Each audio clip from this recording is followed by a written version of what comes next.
The envelope was already on the table when Mara arrived at the manor that morning. She saw it the moment she pushed open the heavy kitchen door, still pulling her coat off her shoulders, her breath visible in the cold air of the Wiltshire morning. It was a plain white envelope, sealed, with no name written on the front. It sat in the center of the long oak table like something that did not belong there, like a stone dropped into still water. Mara set her coat on the hook beside the door, tied her apron, and filled the kettle. She did not touch the envelope. In a house like Ashford Manor, touching something that was not yours was the fastest way to find yourself without a job. She had learned that truth in the first week. Ashford Manor stood at the end of a long gravel road that cut through open farmland on the outskirts of a small village called Barrow Cross. It was the kind of place that looked beautiful in photographs and cold in person.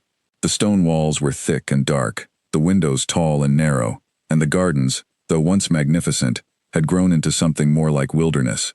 There were 7 bedrooms, 4 reception rooms, a library that smelled of old paper and damp wood, and a kitchen large enough to cook for 20 people, though it rarely cooked for more than one. That one person was Duke Edmund Hargrove. He was 78 years old, and he carried his age the way some men carry heavy luggage, not with ease, but with the grim determination of a man who has no one to carry it for him. His hair was white and thin, his hands were spotted and stiff at the joints, and he walked with a cane that he struck against the floor with more force than necessary, as though he were making a point with every step. That much was clear from the portraits on the walls, the letters framed behind glass in the hallway, the medals in a velvet case on the mantelpiece in the drawing room. He had served in some capacity in the government in the 1960s and 70s, something to do with diplomacy, something that had taken him to places that were not spoken of at dinner. He did not talk about any of it. He had not spoken much at all in the 2 months since Mara had come to work at the manor. Mara had come to Ashford Manor in the autumn of 1987, brought there through an agency in London that found domestic workers for large private homes. She was 34 years old. She had been in England for 3 years, long enough to lose most of her accent but not all of it, long enough to understand how English houses worked and what English people expected, which was mostly to be left alone and to have their tea made correctly. She was Romanian by birth. She had grown up in Bucharest, the daughter of a military officer, and she had left her country after her father died, when there was nothing left to hold her there, and when staying had begun to feel like a kind of slow disappearance. She did not speak about Romania to the people she worked for. She had found, over the years, that people either asked too many questions or made too many assumptions, and neither was comfortable. The agency had described the position at Ashford Manor as personal housemaid to an elderly gentleman. The pay was modest. The hours were long. There was a small room on the upper floor, separate from the main bedrooms, with a window that looked out over the back garden. It was plain but clean. Mara had looked at that room and thought, this will do. She had not been told about the Duke's children. Victor Hargrove was 51 years old and lived in London, where he worked in finance and drove a car that cost more than most people earned in a year. He visited Ashford Manor every 2 or 3 weeks, usually on a Friday afternoon, and he never came without a reason, and the reason was always the same. He wanted to know what his father was doing with the estate. He wanted figures. He wanted timelines. He wanted assurances that nothing was being signed or decided without his knowledge. He treated his father's home like a business he was waiting to take over, and he treated everyone in it like staff he had not yet had the chance to dismiss. The first time Mara met Victor, he walked into the kitchen without knocking, looked at her as though she were a piece of furniture that had been placed in the wrong room, and said, without any introduction, that he preferred his coffee without milk, and that the previous maid had never understood this. Mara had made his coffee without milk. Celeste Hargrove was 47 years old and lived in Bath with her husband, a quiet man named Geoffrey, who appeared to have made a life's work of not being noticed. Celeste was sharper than her brother in some ways, and less careful in others. She had a talent for saying unkind things in pleasant tones, the way certain plants flower beautifully and are poisonous to touch. She referred to Mara, when speaking to other people in her presence, as the girl, even though Mara was 34 years old and Celeste was only 13 years older. "The girl has put the flowers in the wrong vase," Celeste would say. "Tell the girl the library windows need cleaning. I do not know where the girl finds the time to do so little." Mara cleaned the windows. She moved the flowers. She said nothing. The Duke himself rarely appeared before 9 in the morning. He came downstairs in the same order every day. First the sound of the cane on the upper landing, then the slow rhythm of his steps on the staircase, then a long pause at the bottom, as though he were gathering himself for the effort of the day. He came into the kitchen for his breakfast, which was always the same: 2 slices of brown toast, 1 soft-boiled egg, a glass of orange juice, and tea made in the blue porcelain pot that had belonged to his wife. His wife, Eleanor, had died 4 years earlier. There were photographs of her throughout the house. She had been a handsome woman, with kind eyes, and in every photograph she was looking at something just outside the frame, as though whatever she was searching for was not quite visible. The Duke never spoke about her directly, but every morning, without fail, he asked for the tea to be made in the blue pot. Mara always made it in the blue pot. It was a small thing, she was aware of that, but she had learned, in the years since she left Romania, that small things were often the most important ones. A country could be built on grand gestures and demolished by small cruelties. A life could be held together by small kindnesses, the kind that no one noticed and no one thanked you for. She had not expected thanks. She had not come to Ashford Manor looking for warmth or friendship or connection. She had come because she needed work, and the work was here, and so she was here. But the manor had a way of getting under your skin, even when you tried to keep your distance from it. The rooms were full of history. The library alone contained thousands of books, many of them annotated in a small, precise hand that she assumed was the Duke's. The drawing room had a fireplace large enough to stand in, and on winter evenings, when the fire was burning and the house was quiet, it felt less like a workplace, and more like a place that had once known happiness and was trying to remember it. The envelope on the kitchen table turned out to belong to Victor. He had left it there the previous evening, apparently believing that someone, Mara, presumably, would know who it was for and what to do with it. She left it where it was. When Victor came down for breakfast 2 hours later, he picked it up without comment, glanced at the front, and put it in his jacket pocket. He did not thank her for not throwing it away. Mara washed the dishes and thought about nothing. That had become a kind of discipline for her. In a house where she was spoken of as though she were not present, where her name was rarely used and her feelings were never considered, she had learned to keep her thoughts to herself by keeping them quiet, even inside her own head. She moved through the rooms of Ashford Manor like water moves through stone, without force, without announcement, finding the way that was available to her and following it. She swept the hallway. She polished the silver in the dining room cabinet. She changed the sheets in the guest bedroom that Victor had slept in, and remade the bed with corners so sharp and flat that they looked like they had been pressed by a machine. She carried a basket of washing down to the utility room below the kitchen and sorted it into colors and whites, the way she had been taught by her mother, in a small apartment in Bucharest 20 years ago, in another lifetime entirely. Her mother had been a woman of enormous practical intelligence. She could fix a leaking pipe, navigate a government office without losing her temper, and produce a meal from ingredients that a lesser cook would have thrown away. She had taught Mara that dignity was not something other people gave you. It was something you kept, regardless of what other people tried to take. Mara kept it.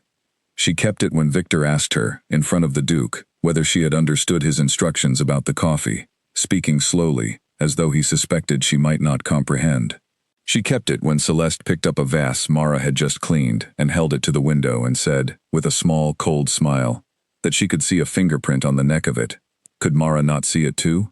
She kept it when the housekeeper, Mrs. Aldridge, a woman who had worked at the manor for 15 years and considered herself the true authority of the household, reported to Victor that Mara had been seen entering the library uninvited. Mara had gone into the library to dust the shelves. It was her job. She had not mentioned this to Victor when he spoke to her about it in the hallway, with the expression of a man explaining something obvious to someone slow. She had looked at the floor and said she understood. She understood many things that she did not say. She understood that Victor and Celeste were not wicked people in the way that characters in stories are wicked, with clear intentions and dramatic gestures. They were careless people, which was in some ways worse. They did not mean to be cruel. They were simply so accustomed to the world arranging itself around their comfort that they had never developed the habit of considering anyone outside that arrangement. She understood that the Duke watched all of this and said nothing, and that his silence was not the silence of a man who did not see. It was the silence of a man who was waiting, For what, she could not say. She did not know him well enough yet to read the meaning beneath his expressions. But she had noticed that when Victor spoke to her dismissively in his father's presence, the Duke's hand tightened slightly on the handle of his cane. And when Celeste made one of her pleasant, cutting remarks about the quality of Mara's work, the Duke's eyes went to the window, with the precise look of a man choosing not to speak, because he knows that if he starts, he will not be able to stop. On a Thursday evening in the second week of November, 6 weeks after Mara had come to work at the manor, the Duke came into the kitchen at 8:30 in the evening. This was unusual. He normally stayed in the drawing room after dinner, listening to the radio or reading, and Mara brought him his evening tea at 9, and then retired to her room. He had never come into the kitchen in the evening before. Mara was sitting at the table with a book open in front of her, one she had taken from the library. She stood up quickly when he came in, because that was what you did. The Duke looked at the book. He looked at her. "Sit down," he said. "You are not in trouble." She sat down. He moved to the kettle and looked at it as though he were considering his options. "I can make tea," Mara said. "I know you can," he said. "You can sit there while I make it. I have been making tea for 70 years. I think I still remember how." She sat there while he made it. He moved slowly, but with purpose, finding the mugs by memory, spooning in the leaves. She watched him, and thought that this was a man who had once done important things, and that somewhere inside the stiff movements and the careful steps, that person was still present, still paying attention to the world around him. He brought 2 mugs to the table, and sat down across from her. He looked at the book. "Fitzgerald," he said. "Yes. Have you read it before?" "Once," she said. "When I was young, in Romanian." He nodded. He picked up his mug. He looked at her with eyes that were pale and sharp and tired in equal measure. "They give you a hard time," he said. It was not a question. Mara looked at the table. "Everyone has their way of doing things," she said. "That is a very careful answer," the Duke said. She said nothing. He drank his tea. Outside, the wind moved through the garden, and somewhere in the distance, an owl called once and went quiet. "My son believes that because he will one day own this house, he already owns everything inside it," the Duke said. "He is wrong about that. I want you to know that." Mara looked at him. "I am not a man who speaks easily," he said. "I say this so that you understand the weight of what I am telling you. You are doing your job well. You are doing it better than it has been done in years. And the way my children speak to you is not something I am unaware of." Mara's hands were still on the table. She kept them there. "Thank you," she said. The Duke looked at his tea. "Do not thank me. I should have said something sooner." He paused. "I am saying it now." He finished his tea. He got up slowly, took his cane from where he had leaned it against the wall, and moved toward the door. "Good night, Miss Dobrescu," he said. "Good night, sir." He walked out into the dark hallway, and the sound of his cane on the stone floor grew fainter until there was nothing left but the wind and the quiet, and the feeling that something in that house had just, very slightly, shifted. Mara sat at the kitchen table for a long time after he left. She did not read. She just sat there, in the warmth of the kitchen, in the old house on the edge of the village, and thought about what it meant when someone saw you, really saw you, in a place where you had spent weeks being looked through. It meant something. She was not yet sure what. But it meant something. The complaint arrived on a Tuesday. Mara found out about it the way she found out about most things in that house. Not because anyone told her, but because she was present and quiet and therefore invisible. And invisible people hear everything. She was in the hallway outside the drawing room, cleaning the skirting boards on her hands and knees, when she heard Mrs. Aldridge's voice through the door. The housekeeper had the kind of voice that carried through walls without effort, the voice of a woman who had spent years making herself heard in large rooms. She was speaking to Victor. "I feel it is my responsibility to say something," Mrs. Aldridge was saying, "because your father, God bless him, does not always see things clearly, and someone in this household needs to be attentive to what is happening." There was a pause, then Victor said, "Go on." "The girl has been spending time in the library," Mrs. Aldridge said, "not cleaning it, sitting in it, reading. I have seen her twice now in the evenings, using the books as though they belonged to her. And last Thursday, after dinner, your father went down to the kitchen and sat with her for some time. I was not informed that this had taken place. I only discovered it because young George the gardener saw the kitchen light still on late in the evening. Another pause. My father sat with the maid, Victor said, and his voice had the flat tone of a man who has heard something that does not yet make sense to him, but that soon will. For nearly an hour, Mrs. Aldridge said, and she has been different since then. More settled, as though she believes she has a position here beyond her actual position. Mara did not move. She kept her cloth on the skirting board, and kept her breathing slow and even, and continued to exist in the hallway, as though she were part of the wall. She is overstepping, Mrs. Aldridge said. I'll speak to my father, Victor said. I do not think that is the correct approach, Mrs. Aldridge said, with the careful precision of someone who has already decided what the correct approach is. Your father is fond of strays. He always has been. The more directly you raise the issue, the more he will defend her. What I would suggest is that you give me the authority to manage the situation myself, as I managed it with the previous two girls. Mara heard a chair move. Do that, Victor said. Yes, handle it. Mara sat back on her heels in the hallway and looked at the skirting board she had just cleaned. It was immaculate. She had done it well. She folded her cloth, put it in her bucket, and moved to the next section. The management of the situation began the following morning. Mrs. Aldridge appeared in the kitchen at 7:15, before Mara had finished laying the Duke's breakfast tray and placed a folded sheet of paper on the counter. New duties roster, she said, effective today. Mara unfolded the paper and read it. The new roster added the cleaning of the cellar storage rooms and the full contents of the garden outbuildings to Mara's responsibilities. It removed her from the duty of preparing the Duke's breakfast tray and evening tea, reassigning both to Mrs. Aldridge herself. It specified that Mara was not to enter the library without prior written permission from Mrs. Aldridge, or a member of the Hargrove family.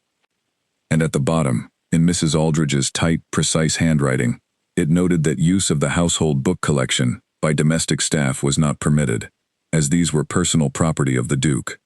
Mara folded the paper and put it in her apron pocket. Understood, she said. Mrs. Aldridge looked at her with the expression of someone who had expected a reaction and was not sure what to do with its absence. Then she turned and left the kitchen. Mara finished laying the breakfast tray. She put the blue porcelain pot of tea in the center of it, the way she always did. Then she stopped. The new roster said she was no longer responsible for the Duke's breakfast tray. Mrs. Aldridge would take it up now. She set the tray down on the counter and went to begin the day's assigned work, which started with the cleaning of the cellar. The cellar was damp and cold and had not been properly cleaned in what appeared to be several years. Mara worked through the morning without stopping, moving old bottles and broken garden furniture, and rolled up rugs that had not been unrolled since before Mara was born. She found a box of Christmas decorations from what appeared to be the 1960s. She found a stack of framed paintings with cracked frames, their subjects obscured by dust. She found a wooden chest that was locked. She cleaned around the locked chest and moved on. By lunchtime, she had filled 4 rubbish bags and created enough floor space in the cellar for a reasonable person to actually move through it without colliding with anything. She carried the bags up through the kitchen and out to the bins behind the house. On her way back in, she passed the Duke in the hallway. He was standing very still, leaning on his cane, looking at the wall. On the wall, where it had always hung, was a small oil painting of a woman in a green dress. The woman was not Eleanor. She was younger, with dark hair and a slight smile, and Mara had never asked who she was. The Duke did not appear to notice Mara at first. Then he did. "You are covered in dust," he said. "Yes, sir. I have been in the cellar." He looked at her steadily. "The cellar." "New duties roster," she said simply. He said nothing for a moment. The cane shifted slightly in his hand. Then he looked back at the painting. "That woman," he said, without being asked, "was my mother. She died in 1953. She did not die peacefully. I will not tell you the details because they are not mine to give away, but she was a woman who spent her life being underestimated, and she did not waste time protesting it. She simply went on, and she outlived every person who had ever made the mistake of thinking she did not matter." He tapped the cane once on the floor and walked away. Mara looked at the painting for a moment longer. Then she went back to work. Over the next 3 weeks, The situation in the house intensified without ever becoming entirely visible. That was the nature of the particular kind of treatment Mara was receiving. It left no marks and made no loud noise. It worked the way erosion works, slowly and constantly, wearing away at the surface of a person. She was given tasks that were outside what any reasonable household schedule would include. She was told, twice, that her work was not up to standard in rooms that she had cleaned thoroughly and which showed no evidence of any failure. She was assigned the outdoor cleaning of the stone steps at the front of the manor during a week of heavy rain, which meant kneeling on wet stone for 2 hours in the cold. She developed a persistent cough from the dampness of the cellar work that lasted for 2 weeks. The most difficult part was not the work itself, the work she could do. She had worked hard all her life, and she was not frightened of labor. The difficult part was the way the work was assigned, with a particular tone, the tone of people who wish to communicate to another person, without saying it directly, that they are unwelcome, that they do not belong, that they should make the decision to leave on their own before they are made to leave. It was a language she had encountered before. In Romania, before she left, there had been a particular kind of institutional coldness, directed at people who were considered inconvenient. She had learned to read it, and she had learned that responding to it, protesting it, pointing it out, asking for fairness, never worked, because the people who spoke that language would simply deny that any language had been used at all. So she did not protest. But she did not leave. One Wednesday afternoon, Celeste arrived at the manor with Geoffrey, her husband, who stood in the hallway with his hands in his coat pockets and said little, which appeared to be his primary contribution to most situations. Celeste moved through the rooms with the restless, assessing energy of someone conducting an inspection. She came to find Mara in the upstairs corridor, where Mara was replacing the linen in the guest bedrooms. "I would like the windows in the east bedroom cleaned today," Celeste said. "Inside and out." "Of course," Mara said. "And the curtains need to be taken down and shaken. The dust is quite visible." "I will do that." Celeste stood in the doorway, watching her work. "You are from Romania," she said. "Yes." "Is it very different here?" "In some ways," Mara said. "I imagine it must be a shock," Celeste said, pleasantly, "coming from there to a place like this." Mara moved the pillow she was straightening and did not answer. "I only mean," Celeste continued, "that it must be quite overwhelming, working in a home like Ashford. The standards here are particular. Not every person adapts to them." Mara looked at her then, briefly, steadily.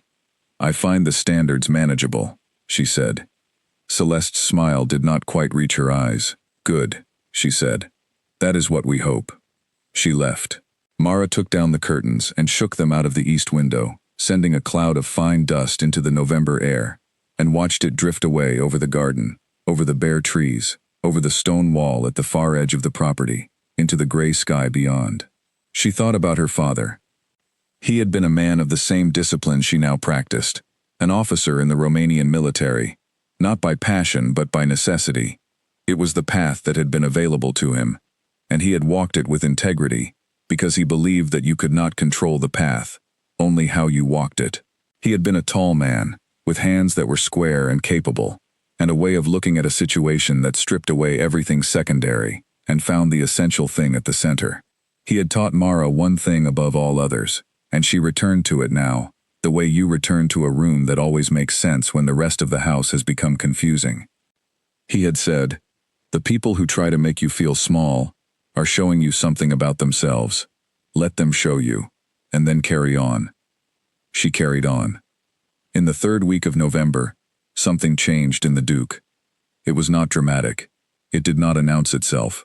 It was more like a tide turning, slow, quiet, difficult to pinpoint at any single moment, but clearly present when you looked back at where things had been and compared it to where they now were.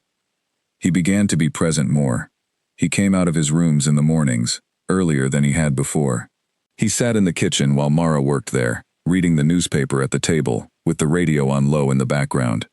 He did not speak much, but he was there, and his presence meant that certain things, the particular tone of voice Mrs. Aldridge used, the way tasks were assigned with barely concealed contempt, were moderated.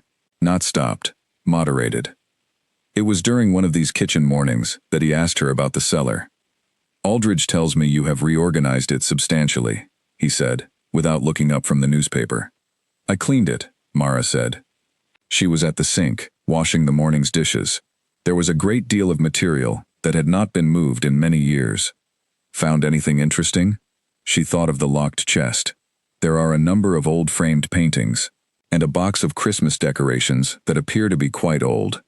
1962, he said, still looking at the newspaper. Eleanor bought them the year we were married. She said the old ones were not cheerful enough. He paused. I have not put up a tree since she died. Mara did not respond to this. She kept washing the dishes. Waste, I suppose, he said. Not necessarily, she said. The decorations are in good condition. Things keep until they are needed again. He looked up from the newspaper then. He looked at her with an expression she had not quite seen on him before. It was not gratitude, and it was not appreciation. It was something quieter than those things, and more considered.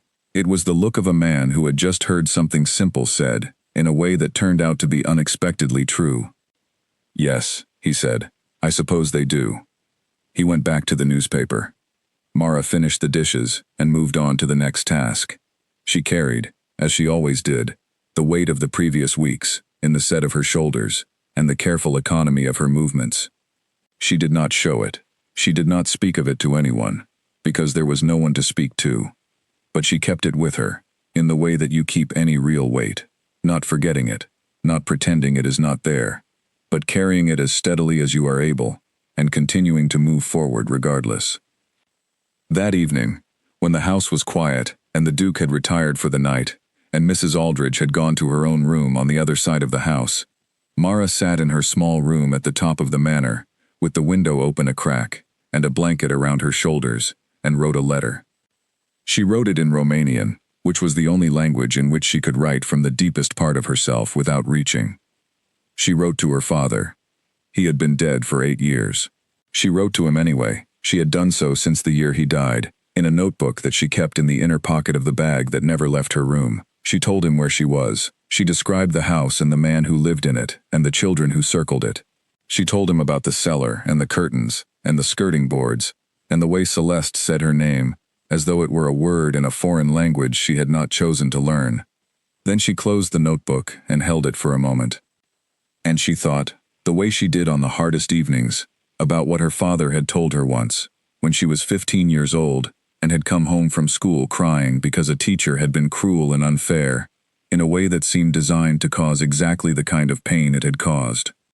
He had sat across from her at the kitchen table and waited until she stopped crying.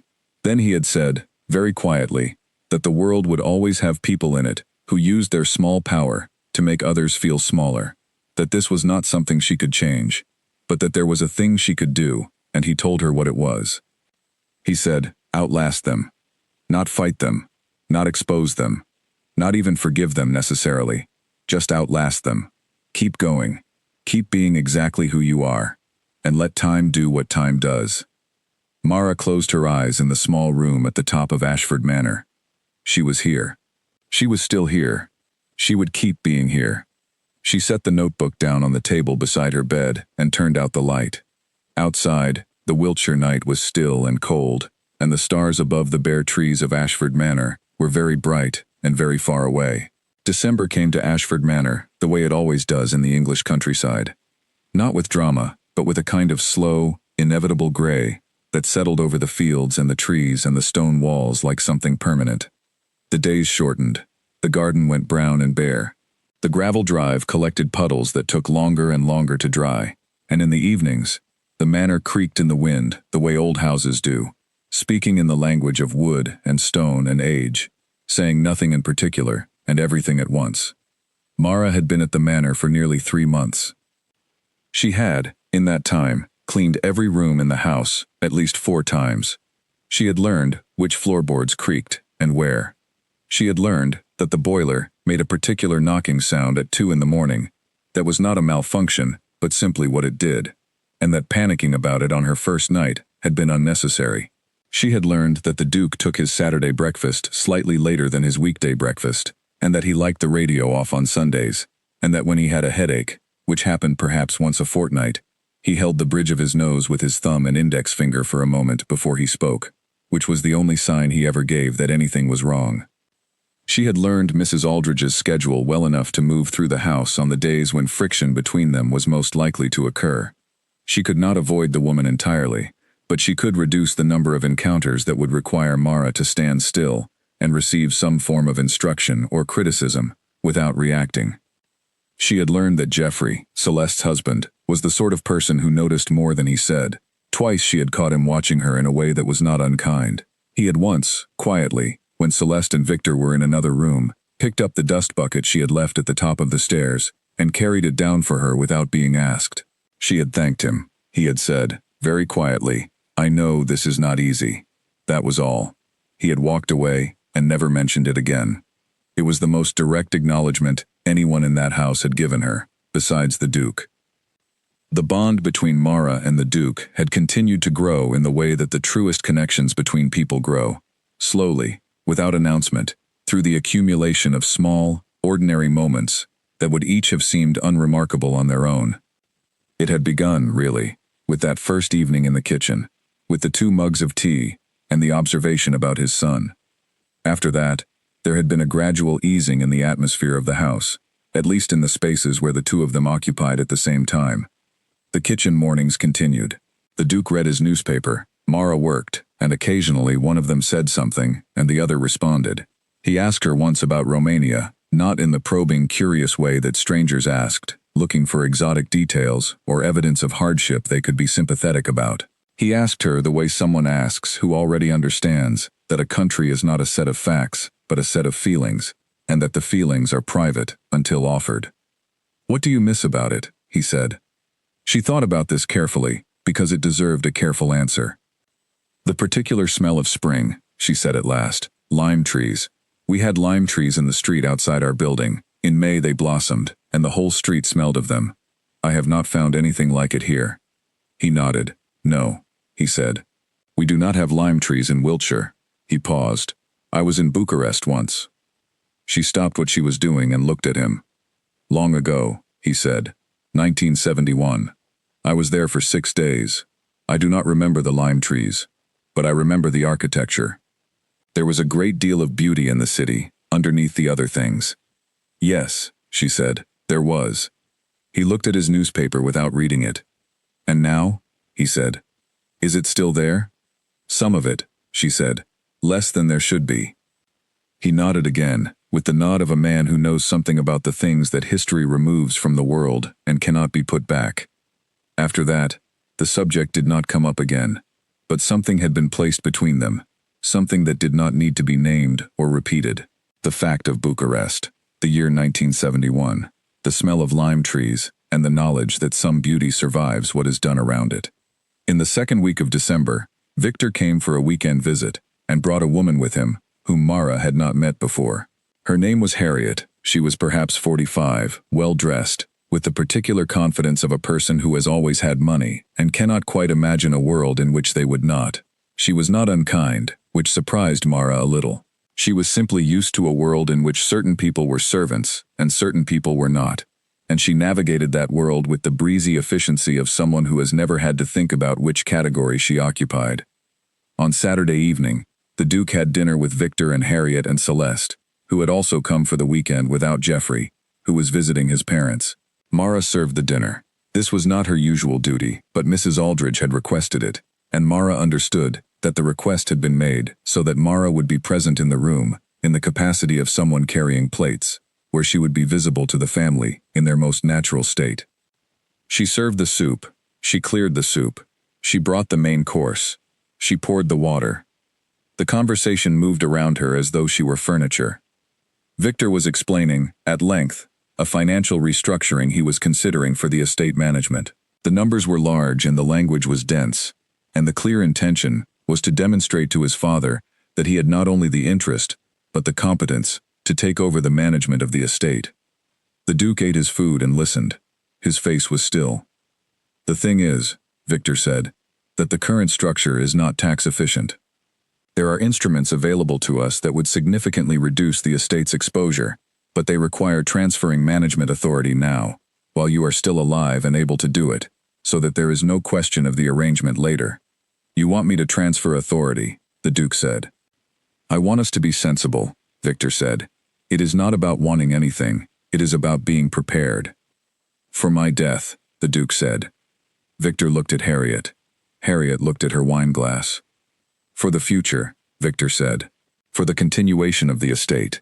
You have worked for decades to build this, Father. We want to protect what you have built. What I have built, the Duke said, in a tone that was very quiet and very difficult to read. Mara was at the sideboard, arranging the dessert plates. She did not look at anyone. She was extremely careful about the positioning of the plates. You could think of it as a gift, Celeste said brightly. A gift to all of us, knowing that everything is in order. I already have a solicitor, the Duke said, and everything is already in order. Of course, Victor said. Of course it is. We only want to ensure. Victor, the Duke said, I am 78 years old. I have led a full life, much of which I could not speak about at this table or any other. I am not a man who has failed to consider his responsibilities. I ask that you trust me to have considered them. There was a silence. Mara moved the dessert plates to the left by approximately 3 centimeters, because they had not been quite right, and this small movement gave her something to look at while the silence went on. Of course, Victor said finally, with a smile that cost him something. Of course. The dessert was brought. The conversation moved on to other things. Mara cleared the table, carried the dishes to the kitchen, and washed up, while the family took their brandy in the drawing room. As she washed the last pot, she heard the drawing room door open and the sound of the Duke's cane in the hallway. He walked slowly past the kitchen door, then stopped. He came in. He looked at the clean kitchen, the gleaming pots, the stacked plates. It was a good dinner, he said. Thank you. You heard all of that, I suppose. I was in the room, sir. He made a sound that was very nearly a laugh. Yes, you were. He stood for a moment, one hand on the back of the kitchen chair. There is something I want to say to you, he said. I am going to say it, and then I am going to go to bed, and I would ask that it stay in this kitchen. Of course, she said. My children are not bad people, he said slowly. I want to be clear about that. They were not raised to be bad. They were raised to understand that this estate would one day be theirs, and that understanding has shaped them in ways I did not entirely foresee. They have spent so much of their lives waiting for the future that they have not been present in the present. He paused. I am partially responsible for that. It is a thing a father carries. Mara dried her hands on the kitchen towel. But the way they treat you, he said, is not something I am prepared to excuse on those grounds. It is not excusable on any grounds. I manage, she said. I know you do, he said. That is not what I am telling you. He looked at her steadily. I am telling you that I see it, and that it matters to me, and that you are worth more than the way you are treated in this house. Mara looked at the window above the sink, where her own reflection was faintly visible in the dark glass. She looked at herself for a moment, and then she looked at the floor. I appreciate that, she said. Her voice was careful and even. He tapped the cane once. Good night, he said. Good night, sir. He left.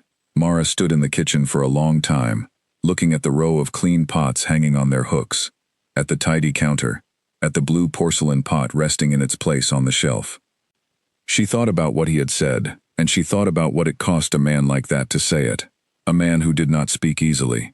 A man who had spent a lifetime in rooms where the words that mattered were the ones never said aloud. He had said it anyway. She was not someone who cried easily. She had long ago decided that tears were something you spent in private, and that the places where other people were present were places for steadiness.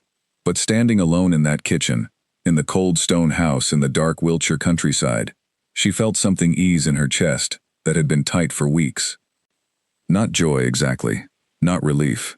Just the particular feeling you get when you have been alone with something difficult for a long time, and someone else acknowledges that it is there. The weight does not disappear. But you are no longer carrying it entirely alone, and that, it turns out, makes a measurable difference. She dried the kitchen towel on the hook. She turned off the lights. She climbed the stairs to her room. She opened the notebook and wrote to her father. She told him that there was a man in this house who reminded her, in certain ways, of him. Not in appearance, and not in history, and not in the life he had lived. which was entirely different from the life her father had lived. But in something underneath all of that, in the way of looking at a person and actually seeing them, in the understanding that seeing a person clearly and treating them accordingly was not a kindness but a responsibility. Her father had taught her that.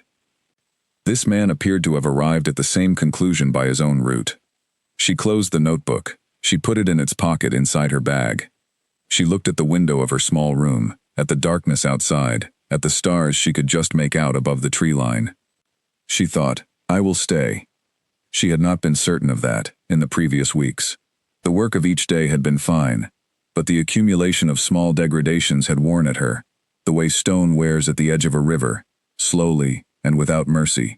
She had, on a few evenings, permitted herself to consider leaving, to consider that there were other positions, other households, other work that did not require her to perform invisible dignity against a backdrop of visible contempt.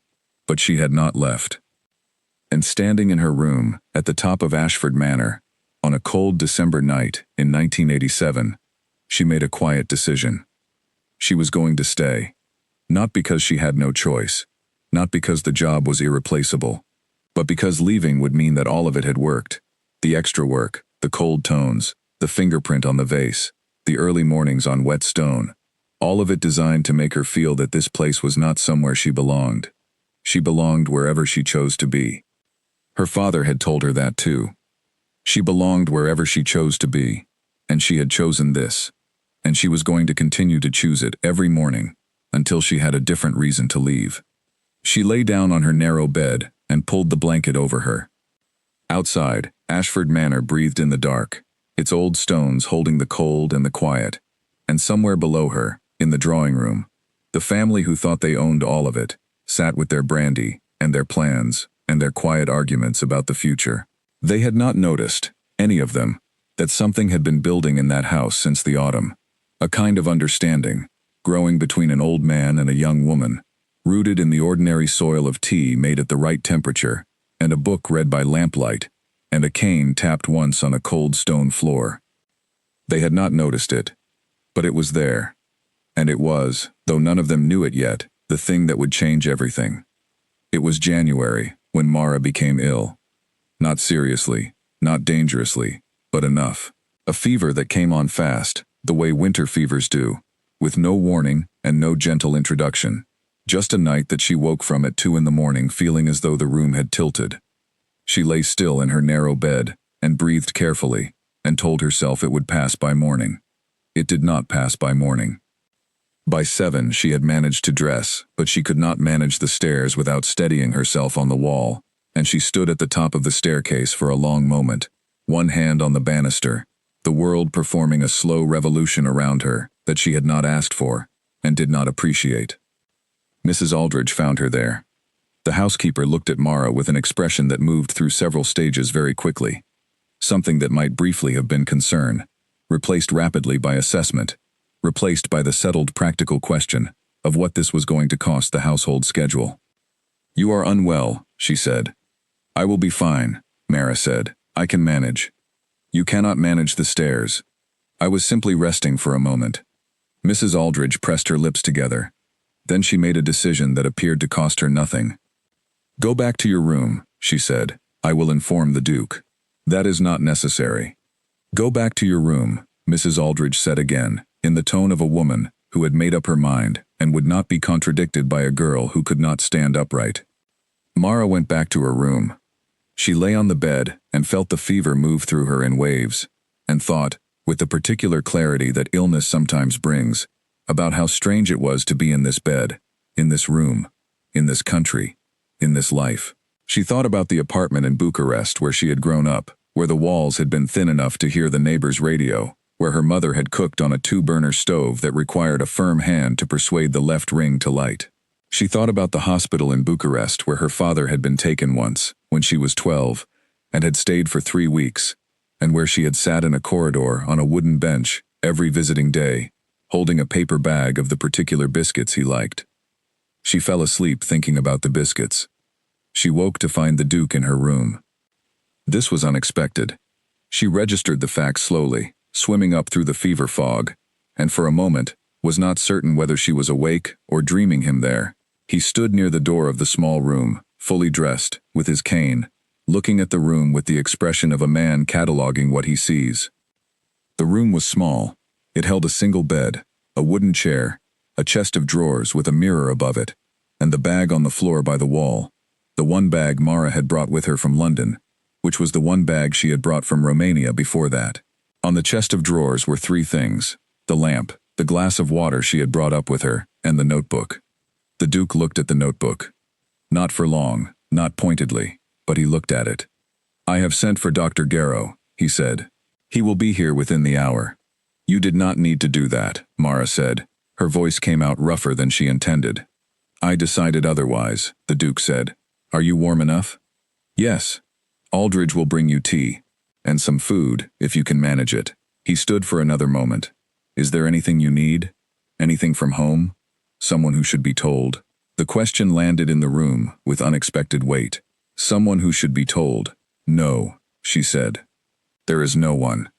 He looked at her for a moment with an expression that she would think about later, when she felt better and had enough clarity to consider what she had seen in it. It was not pity. It was something more considered than pity, more particular. A recognition. "I see," he said. He left. Dr. Garrow arrived at 10:30. He was a lean, efficient man in his 60s, who examined Mara with the brisk thoroughness of someone who has been doing this for a long time and has not yet run out of genuine interest in the work. He diagnosed a bronchial infection and wrote a prescription with the precise, small handwriting of a man who has long since stopped caring whether other people can read his writing. 2 days in bed at minimum, he said. 3 if the fever is still present tomorrow morning. And drink more than you think you need to. Mara said she would. After he left, she slept again. She did not know how long she slept. She was aware, at intervals, of the room lightening and darkening as the winter day moved through its short cycle. She was aware of Mrs. Aldridge bringing tea, setting it down without speaking, leaving. She was aware of the wind in the eaves above her room, a particular sound she had grown accustomed to over the months, like a conversation being held in a language just beyond her reach. At some point in the late afternoon, she woke with the clarity that sometimes arrives after a fever has begun to break, a clarity that feels almost too sharp, as though the world has been cleaned by the illness and is now presenting itself in higher resolution than usual. She lay still and looked at the ceiling of her room. And then she heard it. A sound from below. Not the usual sounds of the house, not the creak of the hallway, or the knock of the boiler, or the distant radio, but a movement directly beneath her room. The room below hers was a small storage room that was almost never used.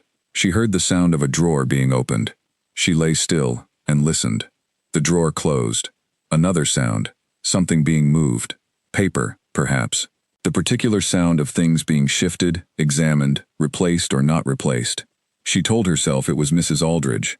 She told herself it was any number of ordinary things that could explain the sound. She lay very still and breathed and told herself to sleep. She did not sleep for quite some time. The following morning, she felt sufficiently improved to sit up and eat the toast that Mrs. Aldridge brought without comment. Her bag was on the floor beside the bed. She looked at it for a moment. Then she looked at the chest of drawers. The notebook was there, where she had left it. She reached for it and held it. It felt the same. She opened it to the last page she had written. The Romanian words were there in her own hand. She turned the pages back, and they were all there. Everything she had written in the months since she came to Ashford Manor. All the letters to her father, the small daily observations, the thoughts she permitted herself only in this book. Everything was there. She put the notebook back on the chest of drawers. She did not know for certain that anyone had been in her room. She had heard sounds from below, not above, and even if someone had come in, they had touched nothing visible. But she sat with the feeling that had settled in her since the previous afternoon, a feeling that was difficult to name, but that she had learned, over the course of her life, to take seriously. It was the particular feeling you get when you understand, without being able to prove it, that someone has seen something they were not meant to see. She did not know what that something was. She did not know who had seen it. She only knew that the feeling was there, and that she had learned not to dismiss it.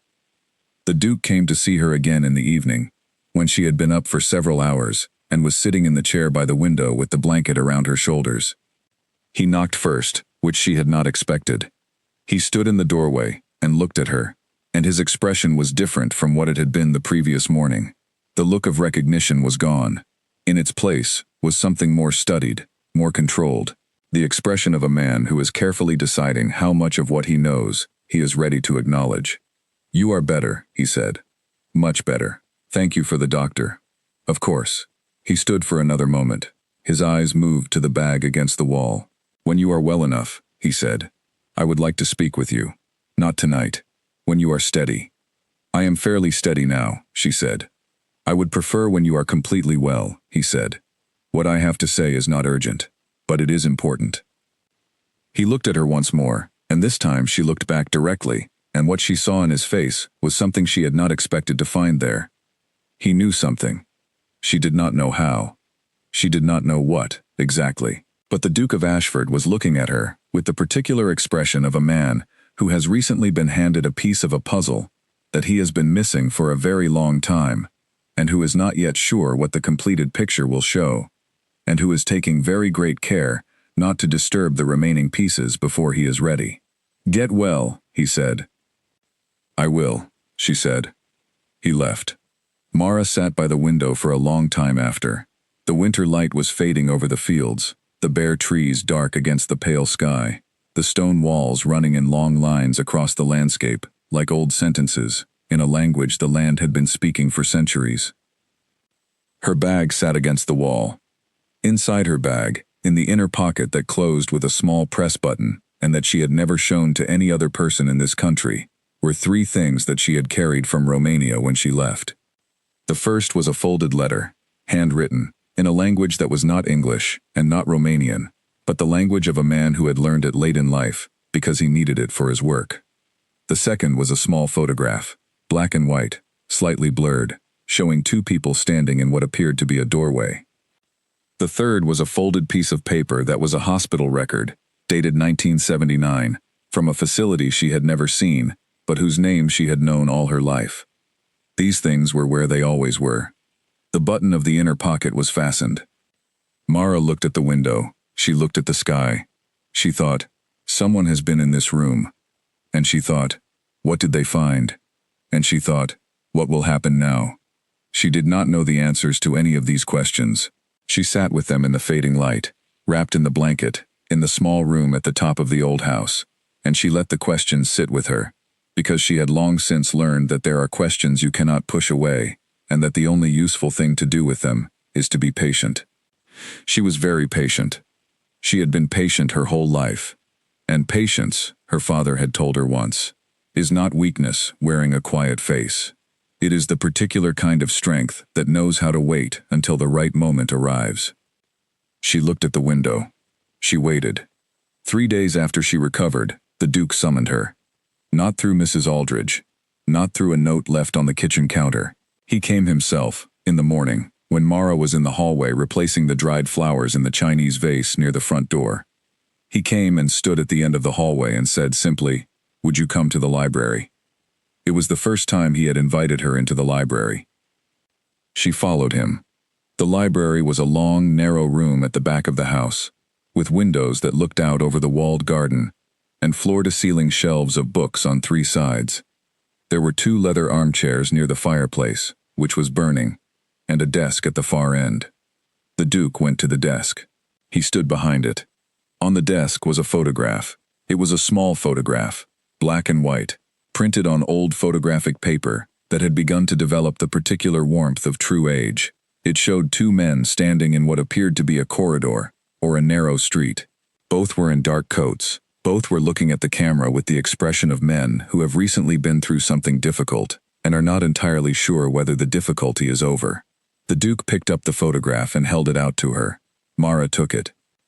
She looked at it for a long time. One of the men in the photograph was younger than the Duke was now.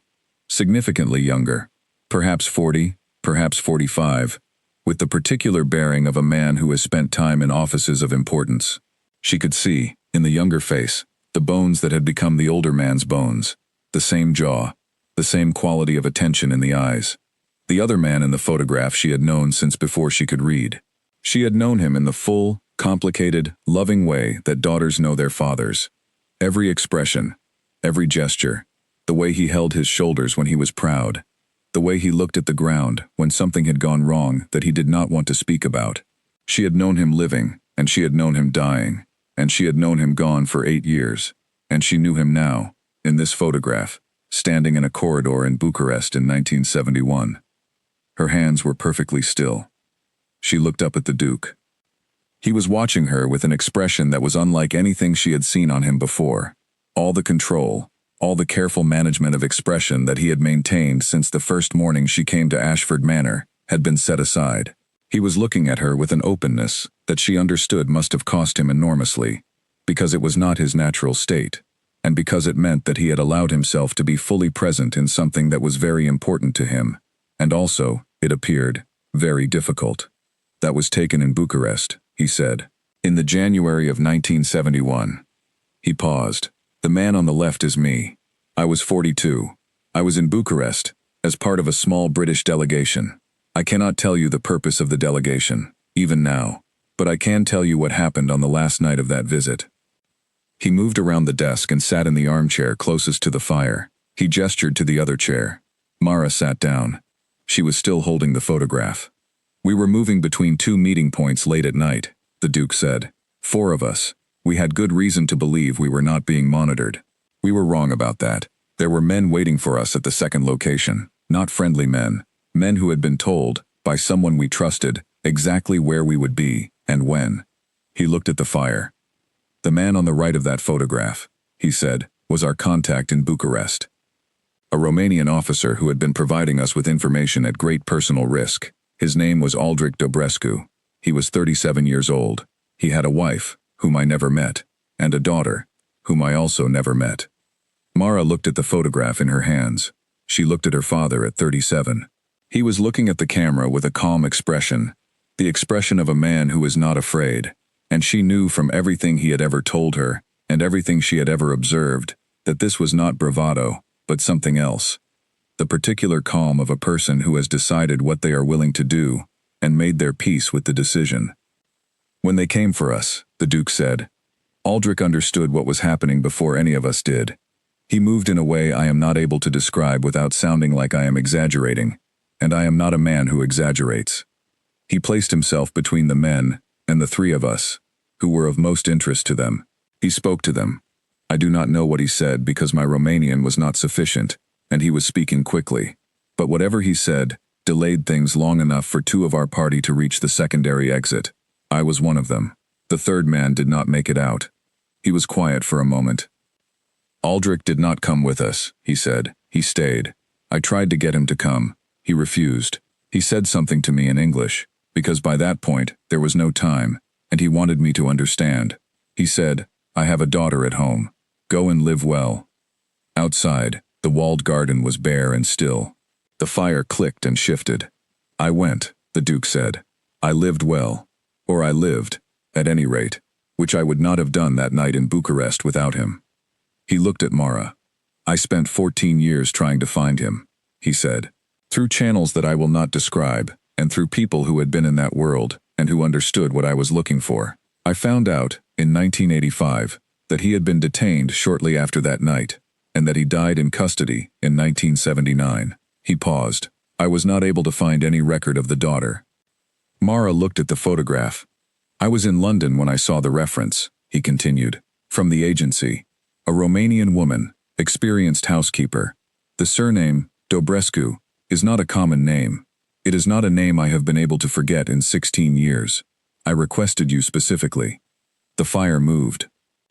Mara sat in the leather chair with the photograph of her father in her hands, and felt the particular sensation of the world reorganizing itself around you, the way it does in the moments when you understand that what you thought was coincidence was not coincidence at all, but something else, something that does not have a clean name, in any language she knew. You came to my room, she said.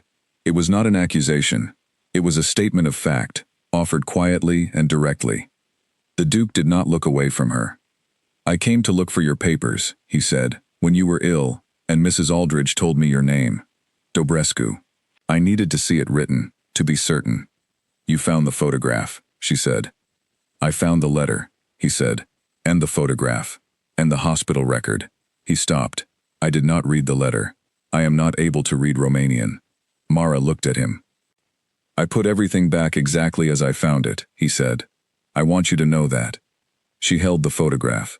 She thought about her father at 37, standing in a corridor in Bucharest, having already made the decision that would save a stranger and end himself. She thought about her father at 55, in the hospital, in the last weeks. The way he had held her hand and told her that a life spent doing the right thing was a life well spent, regardless of what it cost, because the only alternative was a life spent doing the wrong thing and having to live with that, which was a much higher price. She thought about the small room at the top of this house where she had slept every night for 3 months. She thought about the cellar and the curtains and the wet stone steps and the fingerprint on the vase and Mrs. Aldridge and Victor's coffee and Celeste's pleasant voice saying things that were not pleasant. She thought about the blue porcelain pot. She thought about 2 mugs of tea at 8:30 in the evening and the sound of a cane on a stone floor moving away into the dark. She looked at the Duke. He was watching her with the expression of a man who has spent 16 years carrying something and who has just, very carefully, set it down in front of the person it belonged to. I owe you a debt that I cannot repay, he said. Because the debt is not to you, it is to him, and he is not here. So I am saying it to you, because you are here, and because you are his daughter, and because whatever I am able to give you in this house, and in whatever time I have left, I want to give it. The fire was warm. Outside, the walled garden was gray and still, under the white winter sky. Mara looked at the photograph for a long time. Then she set it carefully on the small table beside the armchair. He would have done it for anyone, she said. That is the thing you need to understand about him. It was not about you, or about what you were worth to him, or about any calculation. He would have done it for anyone who needed it, because it was right. The Duke looked at her. I know, he said, very quietly. That is why I have not forgotten him. They sat in the library while the fire burned, and the winter light moved across the garden, and the house held them both in its old stone rooms, and outside the world went on about its business, and inside, in the quiet room with the books on 3 walls, something was settled between them that had been unsettled for 16 years. Neither of them spoke for a long time. There was nothing more that needed to be said. The Duke did not sleep that night. Mara knew this, because she did not sleep either. And the manor at 3 in the morning has a particular quality of silence that is broken only by the things that are genuinely present. And what she heard, twice, was the sound of the Duke's cane moving slowly along the upper corridor that connected his bedroom to the library. She lay in her room and listened to the footsteps pass her door and continue, and she thought about 16 years. 16 years was how long the Duke had been carrying the name Aldrich Dobrescu. 16 years of searches that found nothing, of diplomatic channels exhausted, of a debt held in the chest the way you hold your breath, knowing you cannot hold it forever, but having nowhere to release it. She thought about her own 8 years of carrying. The notebook, the letters to a man who could not read them, the careful daily practice of continuing as though continuation were enough. She fell asleep just before dawn. When she came downstairs at 6:30, the Duke was already in the kitchen. He was not reading the newspaper. He was sitting with his hands around a mug of tea, looking at the table, and when Mara came in he looked up at her with the eyes of a man who has been awake for most of the night, thinking hard, and has arrived somewhere. "Good morning," she said.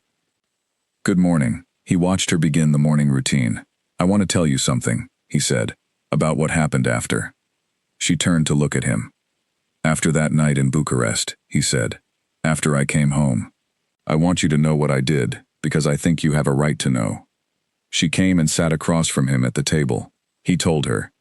He had reported the incident through the proper channels, which in that world meant channels that were not public and not discussed. He had given the name of their contact, Aldrich Dobrescu, and had requested that efforts be made to secure the man's safety, or, if he had been detained, to pursue his release through whatever means were available. He had been told that the matter was being addressed. He had been told this several times, over several years, and he had eventually understood, the way you understand things in that world, that being told a thing is being addressed, and the thing actually being addressed were not the same. He had then gone outside official channels.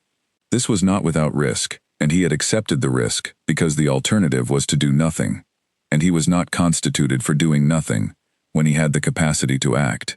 He had spent his own money, over the years, on 3 separate private investigations, conducted through European contacts who had access to information that official channels did not. The first, in 1974, had found evidence that Aldrich was alive and in detention. The second, in 1978, had found nothing.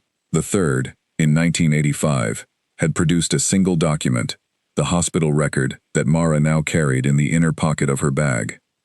He knew before Mara that her father had died in custody in June of 1979. He had known it for 2 years before she arrived at his door. What he had not found, despite years of searching, was the daughter. "Tell me about him," the Duke said, "if you are willing. Not the things I already know. Tell me about the man who went home to you after Bucharest." Mara looked at the table for a moment. Then she began to speak. She talked about her father in the way that you can only speak about a person when the distance of time has made the pain into something that can be handled, when the edges of grief have worn smooth enough that you can hold them without cutting yourself. She talked about the apartment in Bucharest, the lime trees in May, the biscuits she brought to the hospital. She talked about the way he came home from work and always asked what she had done that day and listened to the answer properly, not with the distracted half-attention of an adult performing interest in a child, but with real attention, the kind that meant she always told him the truth. She told the Duke that her father had never spoken about what his work involved, but that she had understood from a young age that it was not ordinary work and that it cost him something. She had understood this from the way he became very still sometimes, looking at nothing, as though he were present in 2 times at once, the present of the kitchen or the living room, and some other time that she was not permitted to enter. She told him that when her father was taken, not arrested, the official language said he was being held for questioning, as though it were a conversation and not what it actually was. She was 22 years old and had already been working for 3 years, and the quality of her employment had been reduced significantly the moment her father's name became associated with the wrong kind of attention. She told him that she had spent 2 years trying every available route to understand what had happened and what was happening and whether anything could be done, and that every route had ended in the same wall. She told him about the document that had come after, the hospital record, delivered by an old man who had known her father, handed to her in a park on a Tuesday morning in 1980, with no explanation of how he had come by it or what it had cost him to bring it to her. Just the document, folded in 4, placed in her hand. She had left Romania 3 years later, when there was nothing left to hold her, and when staying had finally, in the way that impossible things become possible, when time has worked on them long enough, become impossible. The Duke listened to all of this without speaking.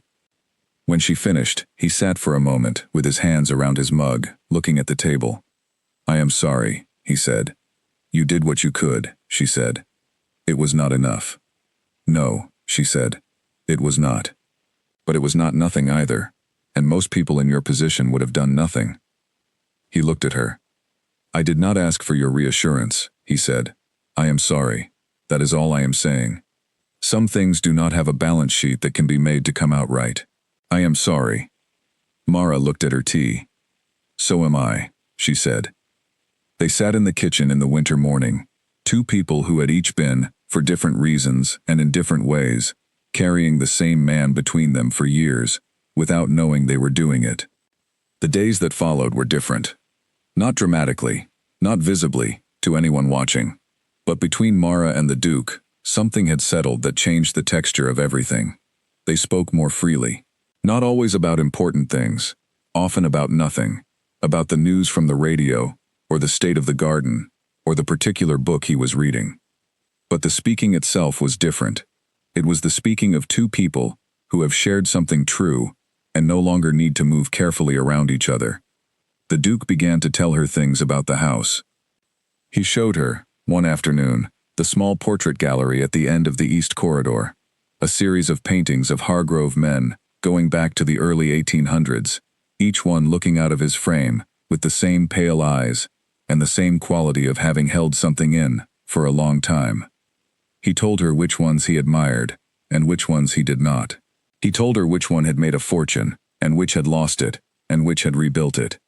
He told her about his own father, a man who had been brilliant and remote in equal measure, and about his mother, the woman in the green dress in the hallway portrait, who had been neither brilliant nor remote, but deeply, practically kind.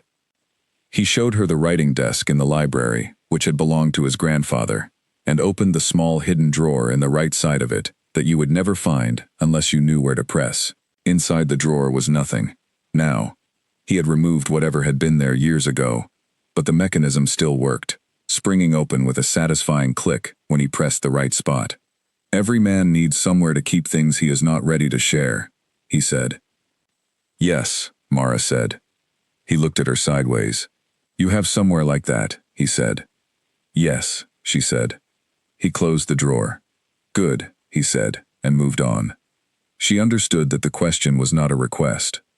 He was not asking her to open the drawer, he was simply noting that she had one, and that he respected it. In the second week of January, Celeste came for a weekend without her husband. The visit was, on the surface, the same as every other visit. Celeste moved through the house with her assessing energy, finding things that were not quite right and making them known. She ate the meals Mara prepared without commenting on them. She sat with her father in the drawing room in the evenings and talked to him in the particular way she had, that was warm in tone and commercial in content. But something was different. Celeste was watching Mara differently. Not with the easy, dismissive look of previous visits. The look that said, you are the maid, you are the furniture, you exist in the category of staff, and I will not spend energy noticing you as a person. This look was more careful. It had something sharp in it, something that was trying to understand a thing it could not quite see. Mara went about her work and did not change anything about how she moved through the house. She was exactly what she had always been in this house. But she knew, because she had been reading rooms like this for her whole life, that Celeste had noticed something shift between her father and the woman who brought his tea. On Sunday morning, before she left to drive back to Bath, Celeste came into the kitchen while Mara was working. My father seems well, she said. He is well, Mara said. He seems cheerful. Celeste said this, as though cheerful were a word she had not expected to use in relation to her father, and was not entirely sure how to handle. He has good days, Mara said. He seems to have more of them recently. Mara turned to look at her. Celeste was leaning in the doorway, with her coat on, and her car keys in her hand, and an expression that was trying to stay pleasant, but was not quite managing it. I am glad to hear it, Mara said. Celeste looked at her for a moment longer than was comfortable. Then she said, he hasn't said anything to you, about the estate, about anything like that, about plans? I make his tea, Mara said, and his breakfast. That is what I do. Celeste's expression moved through something that Mara could not quite name, and then settled back into pleasantness. Of course, she said. Of course. I only ask because, well, he is an old man, and old men get attached. It is sweet, really. I just want to make sure no one is taking advantage of that attachment. Mara looked at her steadily. I understand your concern, she said. Celeste held her gaze for a moment, and Mara looked back at her without blinking, without heat, without anything that could be called defiance, because defiance would have been a gift, something to point to, something to use. She simply looked at her, clearly and directly and calmly. Celeste looked away first. Tell him I'll call this week, she said. I'll let him know. Celeste left. Mara heard the front door close, and then the sound of the car on the gravel drive, and then silence. She turned back to the worktop. She thought about the phone call that would come this week. She thought about what Celeste would say in it. She thought about what Victor's reaction would be when Celeste reported what she had observed, which was not much, and was also, simultaneously, more than enough. She thought about the Duke in the library, with the drawer that clicked open when you pressed the right spot. She thought about her father, standing in a corridor in Bucharest, in January of 1971, saying, in English, to a man he had known for 6 days, I have a daughter at home. Go and live well. She had lived well, as much as the circumstances had allowed.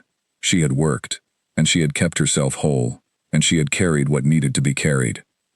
And now she was here, in this kitchen, in this house. And the world had arranged itself in the way that it sometimes arranges itself. Not through luck, and not through planning, but through the strange, slow working of consequences, too long and too distant to trace. Something was coming. She could feel it the way you feel, weather before it arrives. Not a specific shape, not a clear image, but a change in the quality of the air, a pressure shift, a certainty that the stillness you are currently standing in is not permanent, but is instead the precise kind of stillness that comes just before something moves. She was ready. She had always been ready. Her father had made sure of that. The solicitor arrived on a Tuesday morning, 3 weeks into February. His name was Aldous Fitch. He was 63 years old, lean as a winter branch, with the particular bearing of a man who has spent 4 decades being trusted with things that could not be trusted to anyone else. He drove himself to the manor in a dark green car that moved up the gravel drive with the quiet precision of something well-maintained and understated, and he came in through the front door, carrying a briefcase of good leather that showed its age without apology. Mara let him in. He looked at her with the professional politeness of a man who has learned, through long experience, to look at everyone with the same expression, because you never know who will matter later. "Good morning," he said. "Good morning. The Duke is expecting you in the library." She showed him to the library and left him there. She went back to the kitchen and made coffee and brought it on a tray and set it outside the library door and knocked. "Thank you, Miss Dobrescu," the Duke said, from inside. She went back to the kitchen. She did not know what was happening in the library. She had no reason to connect the solicitor's arrival to herself or to anything related to her. Mr. Fitch came to the manor every few months to discuss estate matters. She had seen him twice before, briefly, in the hallway. This was not unusual. But that morning, Victor called. The phone rang at 10:30. Mara was in the utility room when Mrs. Aldridge answered it in the hallway. She heard the particular sharp change in the housekeeper's voice. Not her normal sharp tone, but a different quality of sharpness, the kind that comes when information is being both received and assessed simultaneously. "He arrived this morning," Mrs. Aldridge said, into the receiver, "about 2 hours ago. They are in the library." A pause. "I do not know. No one has told me anything." Another pause. "I understand. Yes, I will let you know." Mrs. Aldridge did not let Mara know she had been listening. Mara did not let Mrs. Aldridge know she had been listening. Both of them returned to what they had been doing with perfect composure. Mr. Fitch stayed at the manor for 4 hours. During those 4 hours, the library door did not open. Mara brought a second tray of coffee and sandwiches at noon, and knocked, and left it outside the door, and heard the Duke say thank you, without opening the door, and went away. At 1:30, the library door opened. Mara was in the hallway, replacing a light bulb in the wall fitting near the staircase. She was on the small stepladder when the library door opened, and she turned to look. Mr. Fitch came out first, carrying his briefcase. He was followed by the Duke, who moved slowly with his cane, but had an expression that Mara could not quite read. It was not the expression of someone who has completed a business matter. It was the expression of someone who has done something that needed doing, and has done it correctly, and knows it. Behind the Duke came a small, quiet woman, whom Mara had not seen before. She was perhaps 60, with silver hair, and the contained, watchful quality of someone who is very good at being a witness. Behind her came the village vicar, Reverend Holt, a lean, kind-faced man, who occasionally passed the manor on his morning walk, and sometimes stopped to exchange a few words with the Duke at the front gate. Mara looked at this small procession. The Duke looked at her. "Miss Dobrescu," he said, "would you be kind enough to make tea for our guests before they go?" "Of course," she said. She came down from the stepladder and went to the kitchen and made tea. She heard the low sound of voices in the hallway, and then the front door opened and closed, and then opened and closed again, and then there was silence. The Duke came into the kitchen. He sat at the table. "Tea?" she said. "Please." She made it in the blue pot. She brought it to the table, and poured and sat across from him. He looked at the tea. "I have done something today," he said, "that I should have done earlier, and did not, because I am a man who does not always act at the pace that events require. I am telling you this, because there is a possibility. A significant possibility that at some point in the coming months or years, people will try to tell you a version of events that is not accurate. I want you to have heard the accurate version from me, so that when that happens, you are not caught without an answer. He looked at her steadily. I have revised my will, he said. Mara looked at him. I want you to understand that I am not a man who does things impulsively, he said.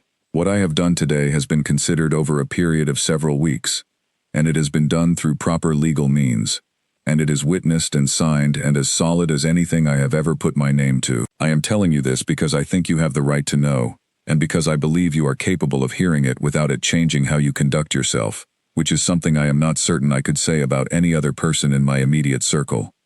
She said nothing. He picked up his tea.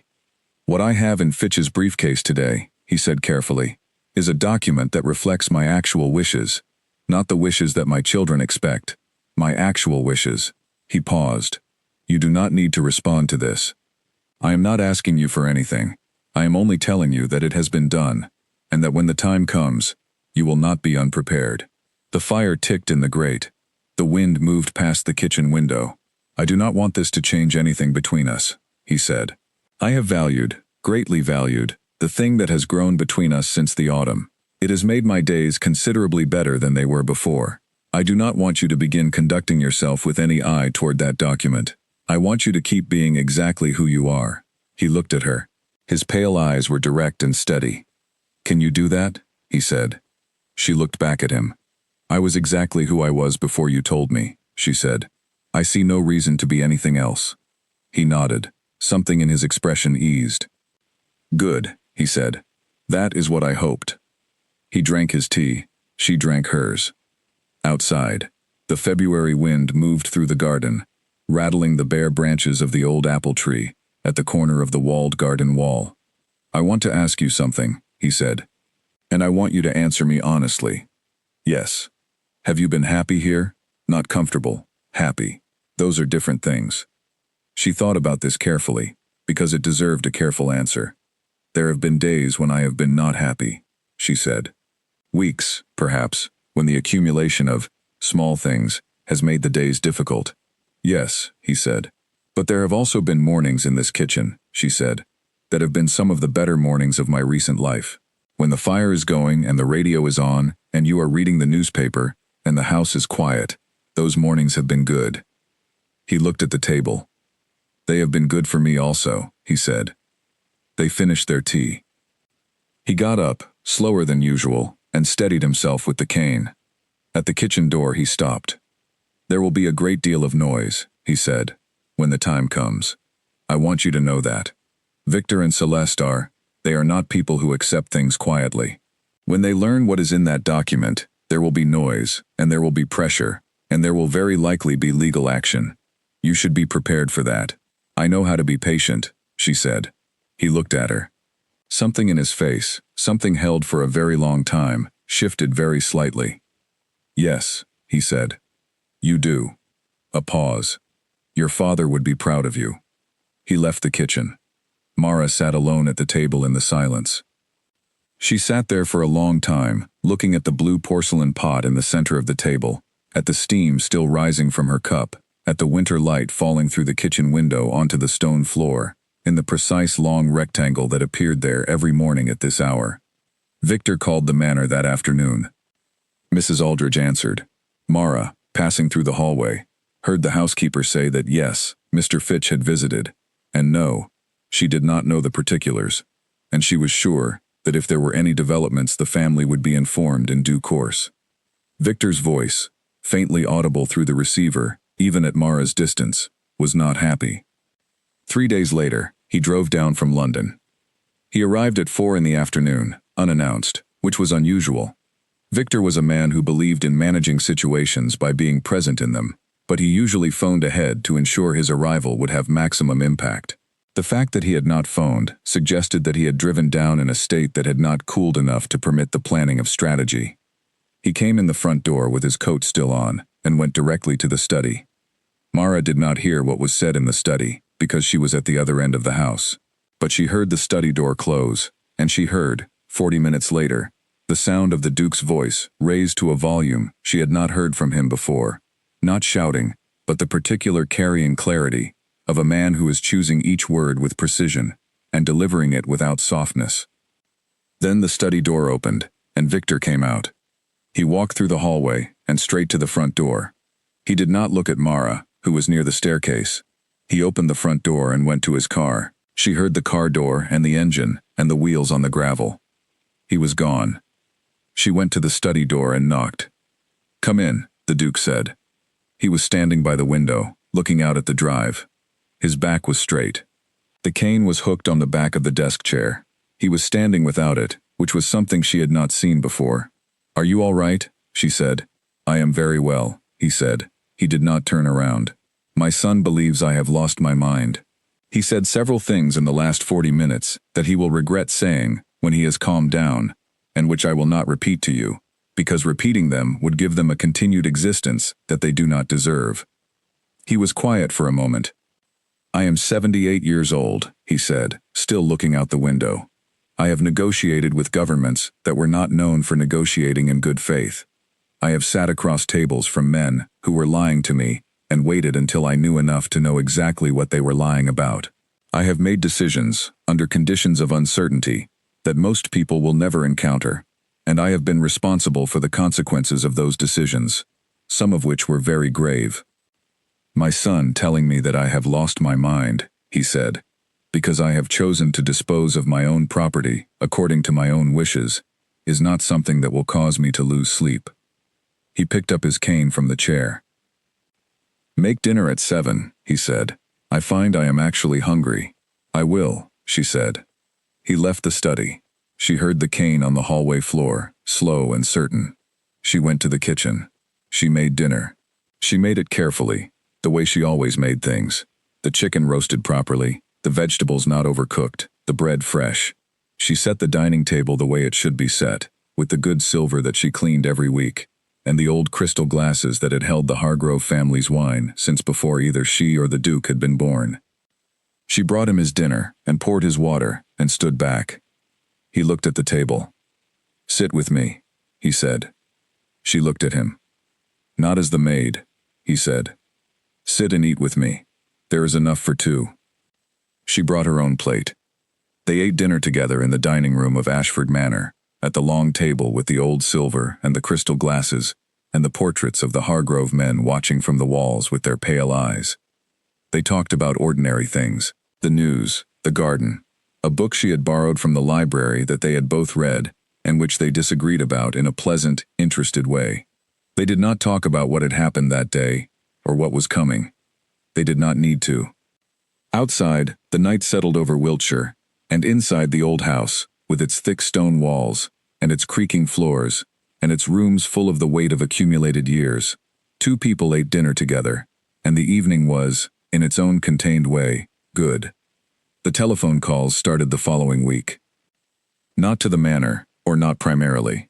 The calls began arriving at Mr. Fitch's office in Salisbury, from Victor's own solicitor, a man named Pierce who was known, in the professional circles that notice such things, for his willingness to pursue matters with a persistence that other firms considered excessive. Fitch mentioned this to the Duke at a brief visit in the second week of February, and the Duke received the information with the same expression he applied to all information that was not surprising. An attentive stillness, a slight adjustment of the hand on the cane, and then a nod that meant, "I understand. Proceed." Mara was not in the room for this conversation. She learned of it the way she had learned many things at Ashford Manor, sideways, through the quality of the Duke's manner when he came into the kitchen afterwards, and through a single remark he made while she was setting the breakfast tray. "Pierce has been in touch with Fitch," he said, without context, in the tone of a man continuing a conversation that had only been happening in his head. Mara moved the marmalade to the correct position on the tray. "And," she said. "And nothing, as yet," the Duke said. "There is nothing to challenge while I am alive and competent. Pierce is simply present, as a statement of intent." He picked up his newspaper. She carried the tray to the table. "Let him be present," the Duke said. She agreed with this and said nothing.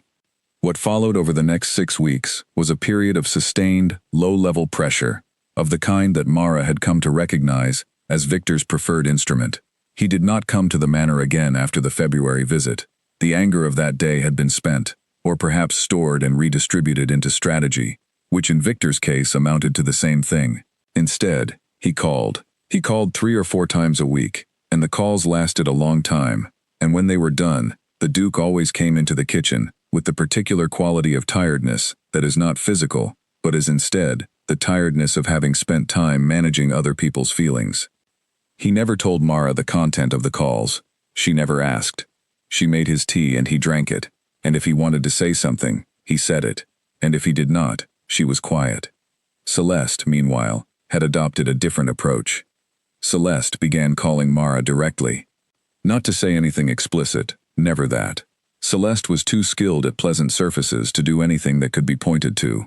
She called the manor phone in the mornings, at the times she knew the Duke was in his study or the library, and when Mara answered, she asked questions. Friendly, casual, concerned questions about her father's health, about whether he was eating properly, about whether he had been sleeping well. And then, woven into the concern for the Duke, were other questions. Gentle, conversational, plausible. Had the Duke been having visitors? Had Mr. Fitch come again? Was her father spending a lot of time with Mara? Did they talk much? Had Mara noticed anything? Worrying? Any signs that her father was not quite himself? Mara answered every question honestly and briefly. He was eating well. He was sleeping reasonably. He had not had visitors recently. Mara did her work, and she and the Duke exchanged ordinary conversation. He seemed, to her observation, entirely himself. "You would tell me," Celeste said, in one of these calls, "if anything seemed not right. I know you care about him, I can see that. And I know this is difficult, working so closely with someone his age. If anything concerns you, I hope you know you can always call me." "Of course," Mara said. "We are on the same side, you and I," Celeste said warmly. "We both want what's best for him." "Yes," Mara said. She put the phone down, and went back to the utility room, and sorted the laundry. The spring came slowly to the Wiltshire countryside, arriving in stages the way it always does. First the particular quality of light in the mornings, then the first green at the edges of the hedges, then the crocuses in the walled garden, then the longer evenings that changed the texture of the whole day. The manor, which in winter had the closed, contained feeling of a house holding itself together against the cold, began to open slightly. The Duke took short walks in the walled garden on the warmer afternoons. He moved slowly and needed the cane, but he went out, which he had not done since November. Mara sometimes worked in the garden too, on the days when the outdoor work was on her roster, and on 2 or 3 occasions, they found themselves in the garden at the same time. They did not always talk. Sometimes they were simply 2 people in the same space, each occupied with their own work, and this too was its own kind of companionship. The ordinary kind, the kind that does not need to announce itself. He told her, one afternoon in March, standing at the low stone wall at the end of the walled garden where you could see across the fields to the village in the distance, that he had been thinking about his wife. Not about her death, about her alive. About a particular afternoon in the 1960s, when they had driven up to Dartmoor on a sudden impulse, just the 2 of them, no plan, and had spent the afternoon walking on the moor in weather that was halfway between sunshine and rain, that half-light that makes the landscape of the English West Country look like something just on the edge of the visible world. She was not a person who needed explaining, he said. Most people require a great deal of explanation to be understood. Eleanor did not.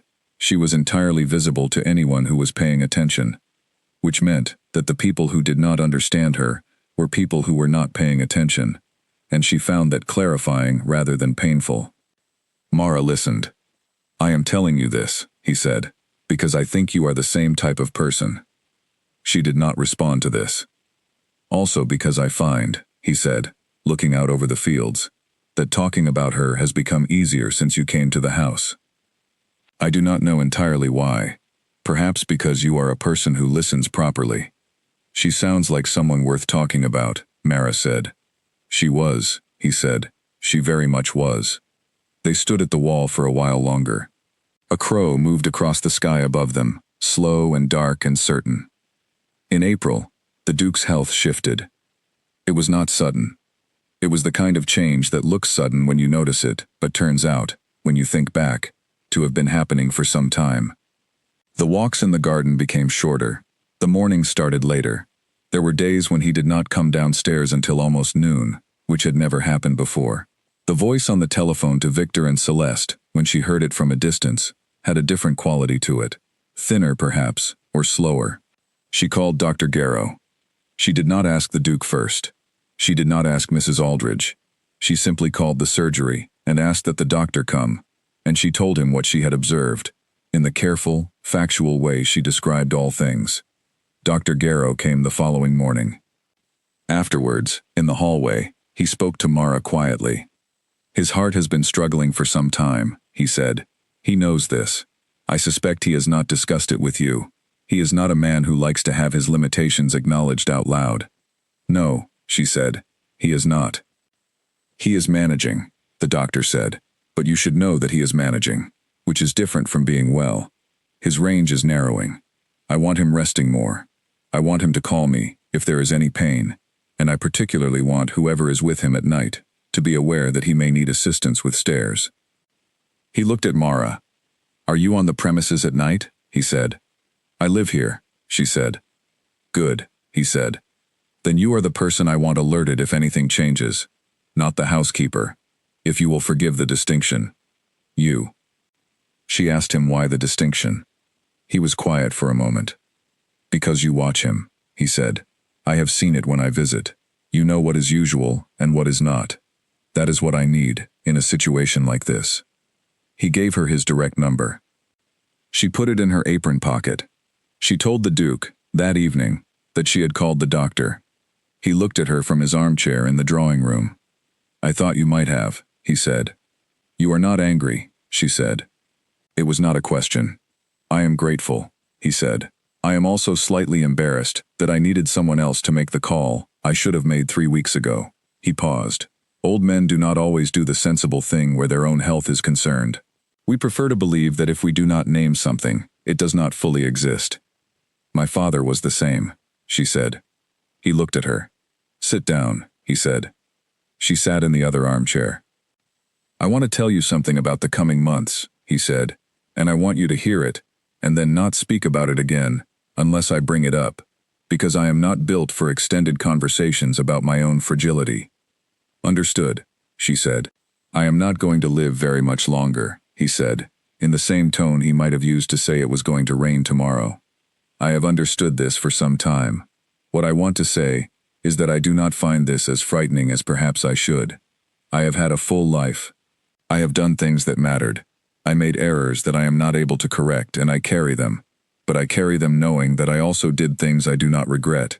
And I believe, on balance, the accounting is not entirely against me. The fire in the drawing room clicked softly. What I want, he said, is to spend the time that remains in the way that has made this past year meaningful to me. I want mornings in the kitchen, and evenings by the fire, and the radio on in the background, and conversations about books, and occasionally about larger things. I want the blue pot. He paused. And I want you here. I am here, she said. I know you are, he said. I am saying that I want you to remain here, through whatever comes. I know it will not be easy. Victor will increase the pressure. Celeste will continue with her telephone calls. Mrs. Aldridge will continue to be Mrs. Aldridge, which is its own particular challenge. He looked at her. I am asking you to stay. She had already decided this, months ago, on a winter night in her small room, with the window cracked open, and the stars above the bare trees. I will stay, she said. He nodded. Good, he said. They sat by the fire. Outside, the April evening was soft and pale, the last light holding in the sky above the fields like something that did not want to leave. The rooms of the manor held them in the way old houses hold the people who have given them something, with the particular, unremarkable warmth of a place that has been lived in properly. Downstairs, in the kitchen, the blue porcelain pot sat on its shelf. It sat there, as it always did, steady, familiar, in its right place. Waiting for morning. The night of the 17th of November began normally. Mara had brought the Duke his evening tea at 9, as she always did, and had sat with him for half an hour while he listened to something on the radio. A concert, she thought, though she had not paid close attention to it. He had been quiet that evening, which was not unusual. He had quiet evenings, and talkative evenings, and she had long since learned not to read too much into the quality of his silence, which was not absence, but simply another way of being present. She had said good night at 9:30. He had said good night. She had gone upstairs to her room, read for an hour, and gone to sleep. She woke at 2:10 in the morning. She did not know what woke her. There was no sound. There was no particular movement. It was simply the experience of being asleep and then being awake, and knowing, with a clarity that arrived before any thought, that something required her attention. She put on her dressing gown and went to the door and opened it. The corridor was dark and quiet. She went to the top of the stairs and listened. From below came a sound that was so ordinary it should not have woken her, and which she understood immediately was the reason she was awake. It was the sound of the Duke's cane on the hallway floor, but slowly, more slowly than his usual pace, with a pause between each tap that was too long, that held in it something that was not rhythm but difficulty. She went down the stairs. He was in the hallway. He was standing against the wall, one hand flat on the plaster, the cane in the other hand, and he was breathing in the particular careful way of someone who is concentrating very hard on a function that is normally automatic. She came to him without speaking, and took his arm. He looked at her. "I was going to the kitchen," he said, "for a glass of water." "I know," she said. "Come on." She took him to the kitchen. She sat him in his chair at the table. She poured a glass of water and set it in front of him, and sat across from him, and watched him drink it, and breathe, and slowly, over the course of perhaps 10 minutes, return to the version of himself that was not alarming. "Better?" she said. "Better," he said. She looked at him steadily. "I am calling the doctor. It is 2 in the morning. He told me to call if anything changed." She was already on her feet. "This is a change." He looked at her with the expression of a man who intends to argue and can see that it will accomplish nothing. "Fine," he said. She called the doctor. Dr. Garrow arrived within 40 minutes, still in the process of becoming fully awake, but alert in the essential ways. He examined the Duke at the kitchen table, thoroughly and without fuss, and then he straightened and looked at Mara. "He needs to be monitored tonight," he said, "and I want him to see the cardiologist in Salisbury this week. I am going to make the call first thing in the morning." "Can he go upstairs?" she said. "I'd rather he didn't." The doctor looked around the kitchen. "Is there a bed on the ground floor?" There was not. There was the drawing room sofa, which was wide, and would do. She made it up with blankets and pillows from the linen cupboard. The Duke lowered himself onto it, with the careful dignity of a man who would prefer not to need anyone's help, and knows he does. She turned off the main light, and left the small side lamp on.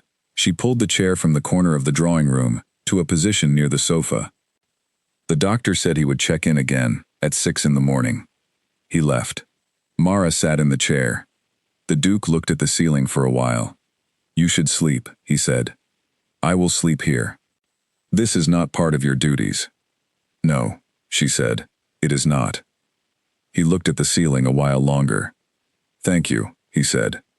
"Rest," she said. He closed his eyes. She sat in the chair and watched the fire die down in the grate, and listened to him breathe, and thought about all the nights she had spent in the small room above, aware of the house breathing beneath her, the particular weight of a building that holds many years and many lives in its walls. He slept. She sat. By the time the doctor came back at 6, the Duke had slept for 3 hours, and was awake and annoyed. In the quiet, contained way he was annoyed about things, that he had slept on the drawing room sofa. He said this was undignified. Mara said nothing. The doctor examined him again, and appeared satisfied that the immediate concern had passed. "I'll arrange the cardiologist," the doctor said, "and I want someone with him at night. Not every night necessarily, but the nights when he seems tired." The Duke looked at Mara. "She will be there," he said. She had not been asked. She said nothing. She was already there. In the weeks that followed, the house reorganized itself quietly around the Duke's health, in the way that houses do when the person at the center of them is diminishing. Not dramatically, not all at once, but in the accumulation of small adjustments. The chair moved closer to the fire, the stairs taken more slowly, the morning start time shifting to accommodate a body that needed more time before it was ready for the day. Mara reorganized her own schedule around this without discussion. She was downstairs earlier in the mornings. She checked on him before she went to sleep. She had moved, over the week since November, from sleeping in her room all night to sleeping in the drawing room chair on the difficult nights, the ones when his breathing was not quite right, or when she came downstairs and found him already awake at 4 in the morning, looking at the fire with the expression of a man keeping company with his own thoughts.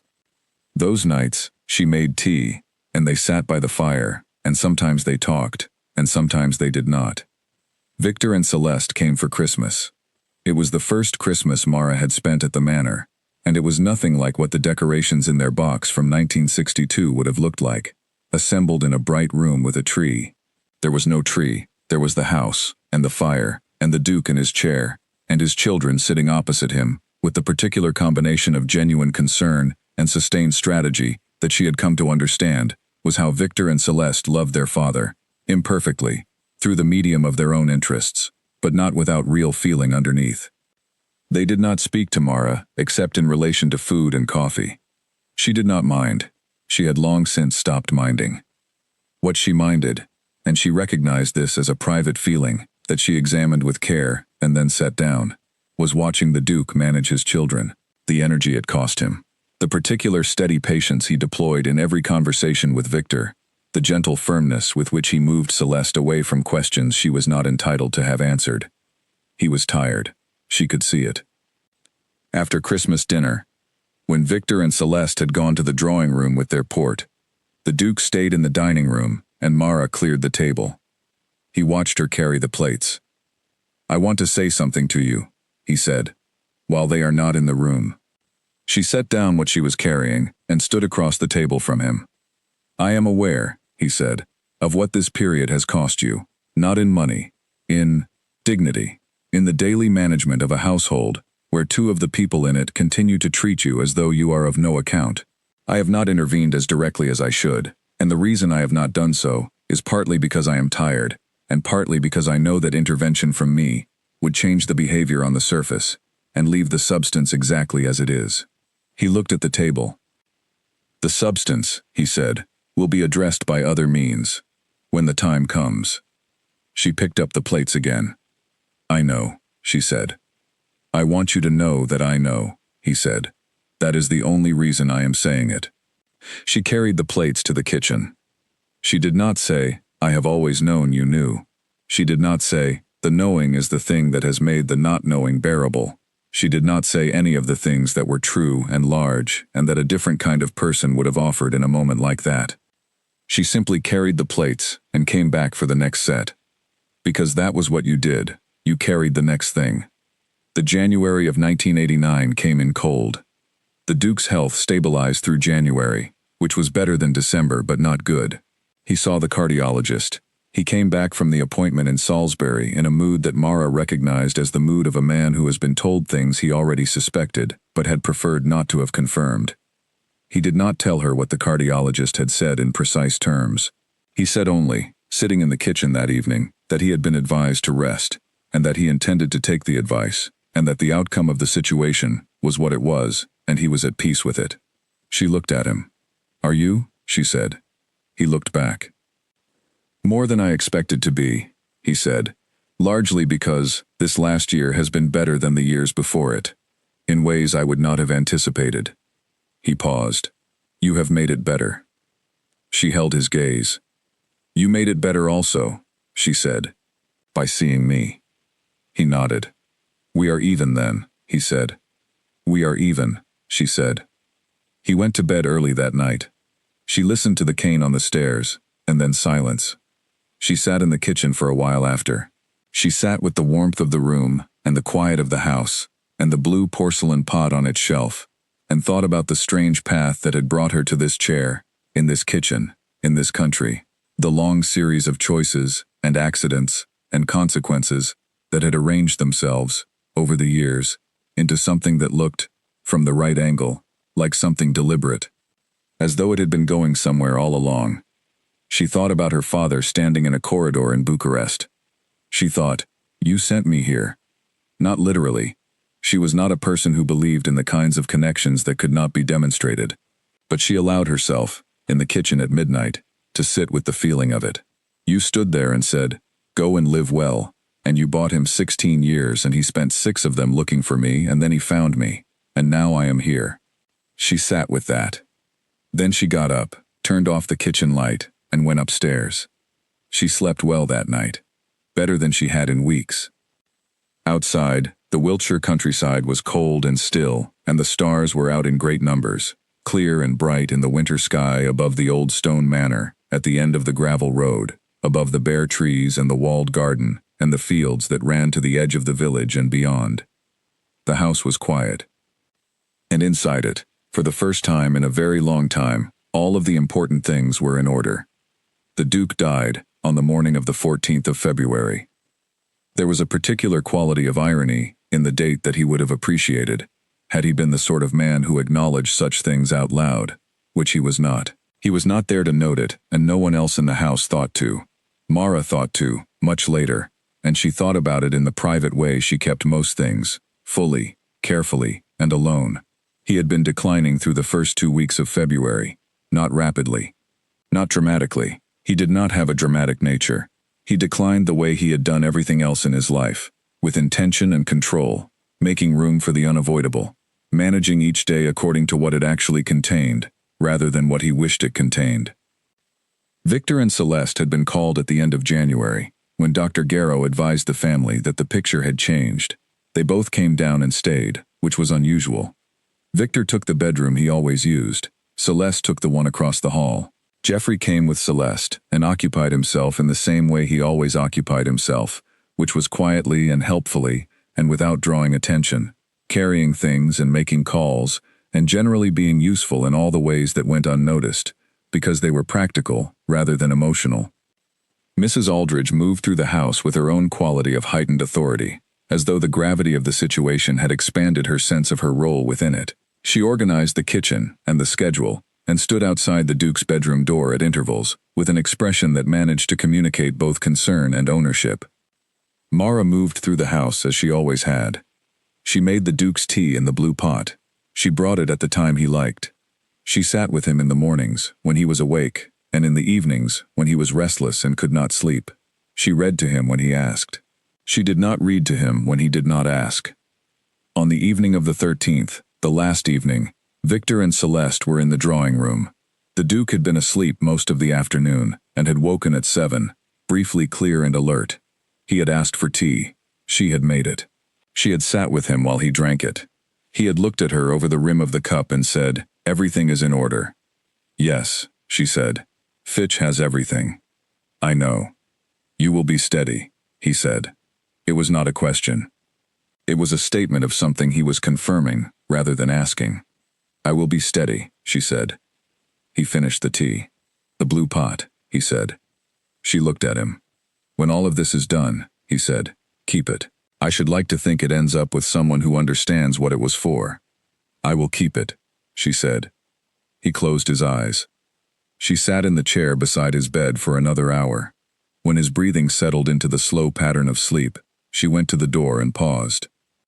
She looked back at him. He was very still in the bed, his white hair against the pillow, his hands at his sides, his face relaxed into an expression of such complete quietness that it seemed less like sleep and more like the last stage of a very long, considered conversation. "Good night, sir," she said. She went to her room. She did not sleep. She lay in the dark, and she knew, without being able to say precisely how she knew it, that this was the last night. It was the knowledge that arrives without evidence and cannot be argued with, because it is not an argument. It is simply something that is true, the way certain things are true before you have the words for them. At 7:10 in the morning, she went downstairs. He was gone. He had gone sometime in the night, in the way he had lived, without noise, without drama, without requiring anything from anyone. She sat beside him for a little while. She did not hurry. She held his hand for a moment, the spotted, stiff-jointed hand that had held the cane and the teacup and turned the pages of the books in the library. Then she went downstairs and knocked on the drawing-room door, where Victor had apparently slept in the armchair, because the sofa showed the shape of someone who had spent the night there too, and she told them. The days between his death and the reading of the will were loud. Not with grief, exactly. The grief was present, in its way. Victor went quiet for a day, in a manner that was different from his usual calculated silences, and Celeste cried at the kitchen table one morning, when she thought no one was in the room, and Geoffrey held her hand, and said nothing, and was for once exactly the right person to be present. But underneath the grief, and sometimes alongside it, and sometimes instead of it, there was the loud, insistent noise of people managing their expectations. Victor was on the phone constantly. He spoke to Pierce. He spoke to the bank. He spoke to the estate agent he had apparently already consulted at some point, because he referenced square footage and current market valuations with the fluency of someone who had been conducting a private assessment. Celeste asked Mara, on the second day, whether the Duke had said anything to her about the estate. Mara said that the Duke had not discussed his estate with her. Celeste looked at her with the slightly longer look that she had been giving her for months, and then said, pleasantly, that of course he would not have, and moved on.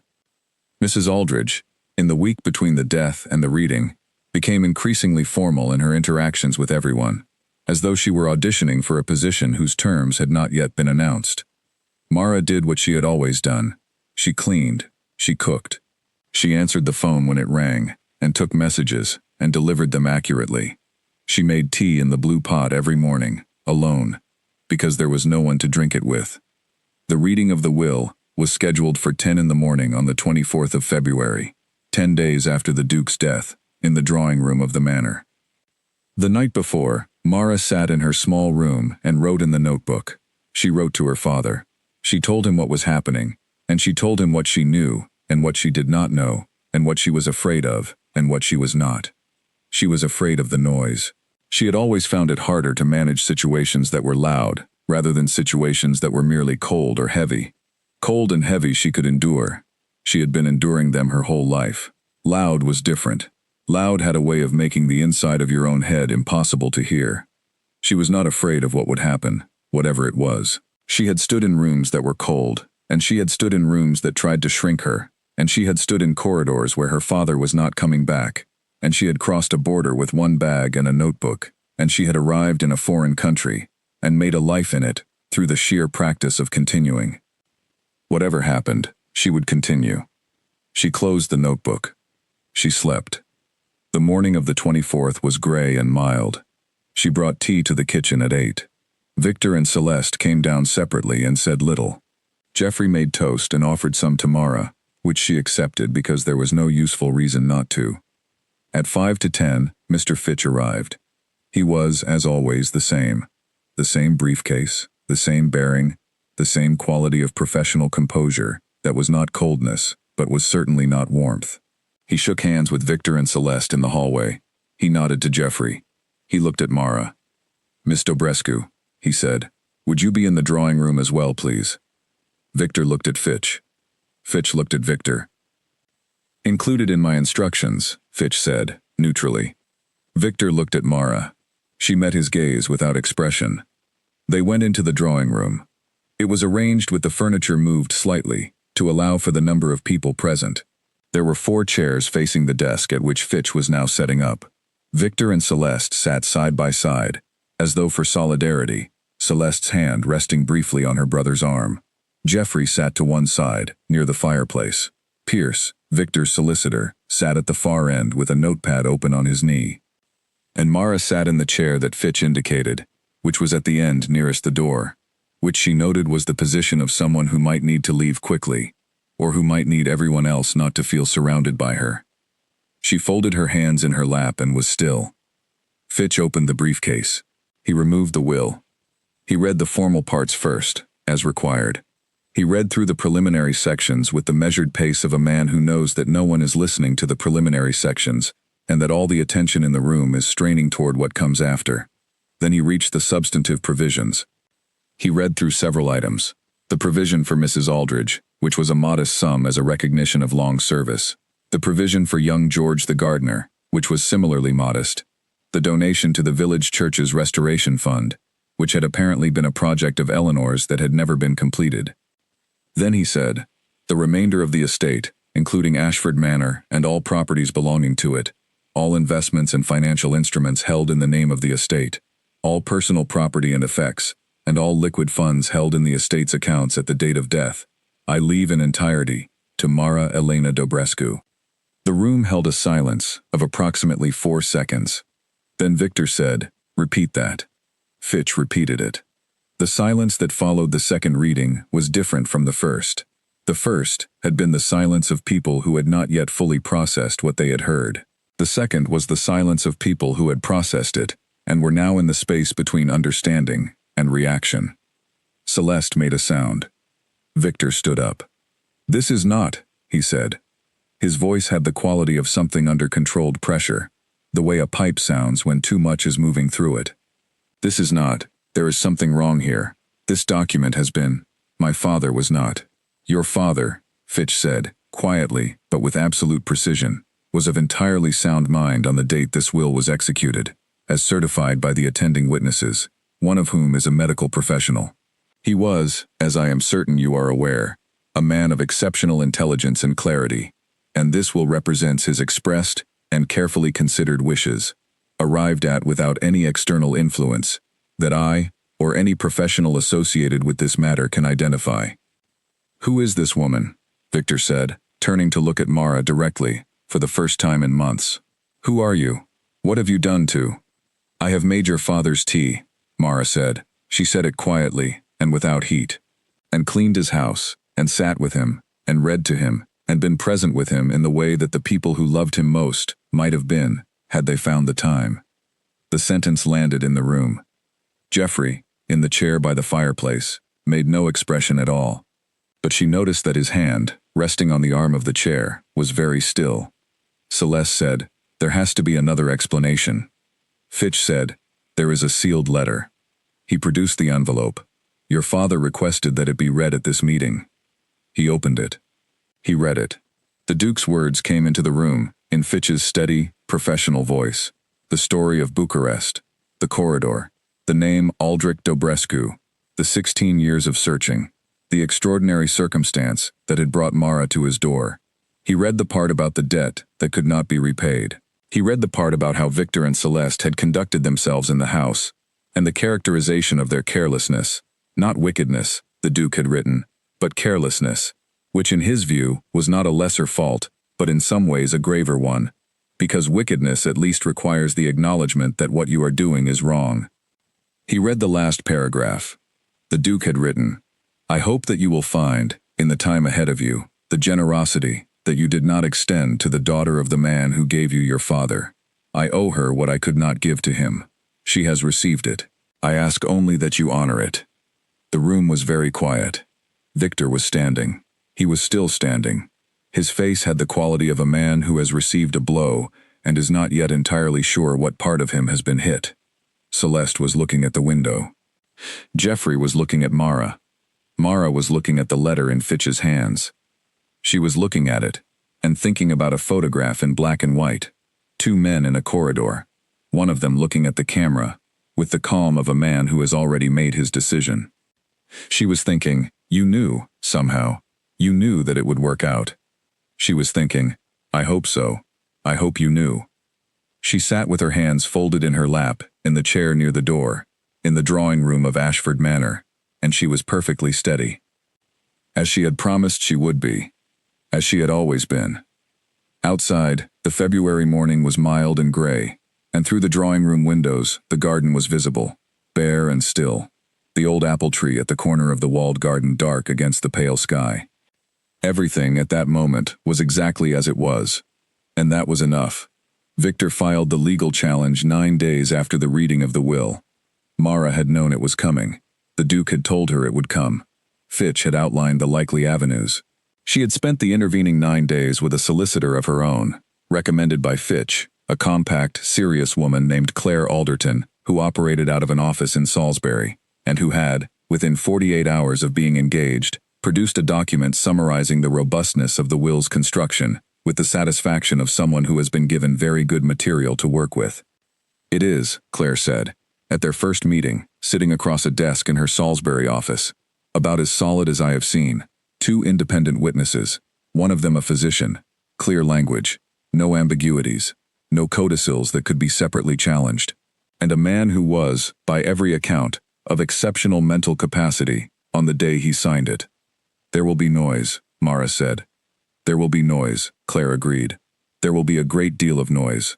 It will cost money, and it will take time, and it will be very unpleasant. But noise, in my experience, is not the same as an argument. What Victor Hargrove has is noise."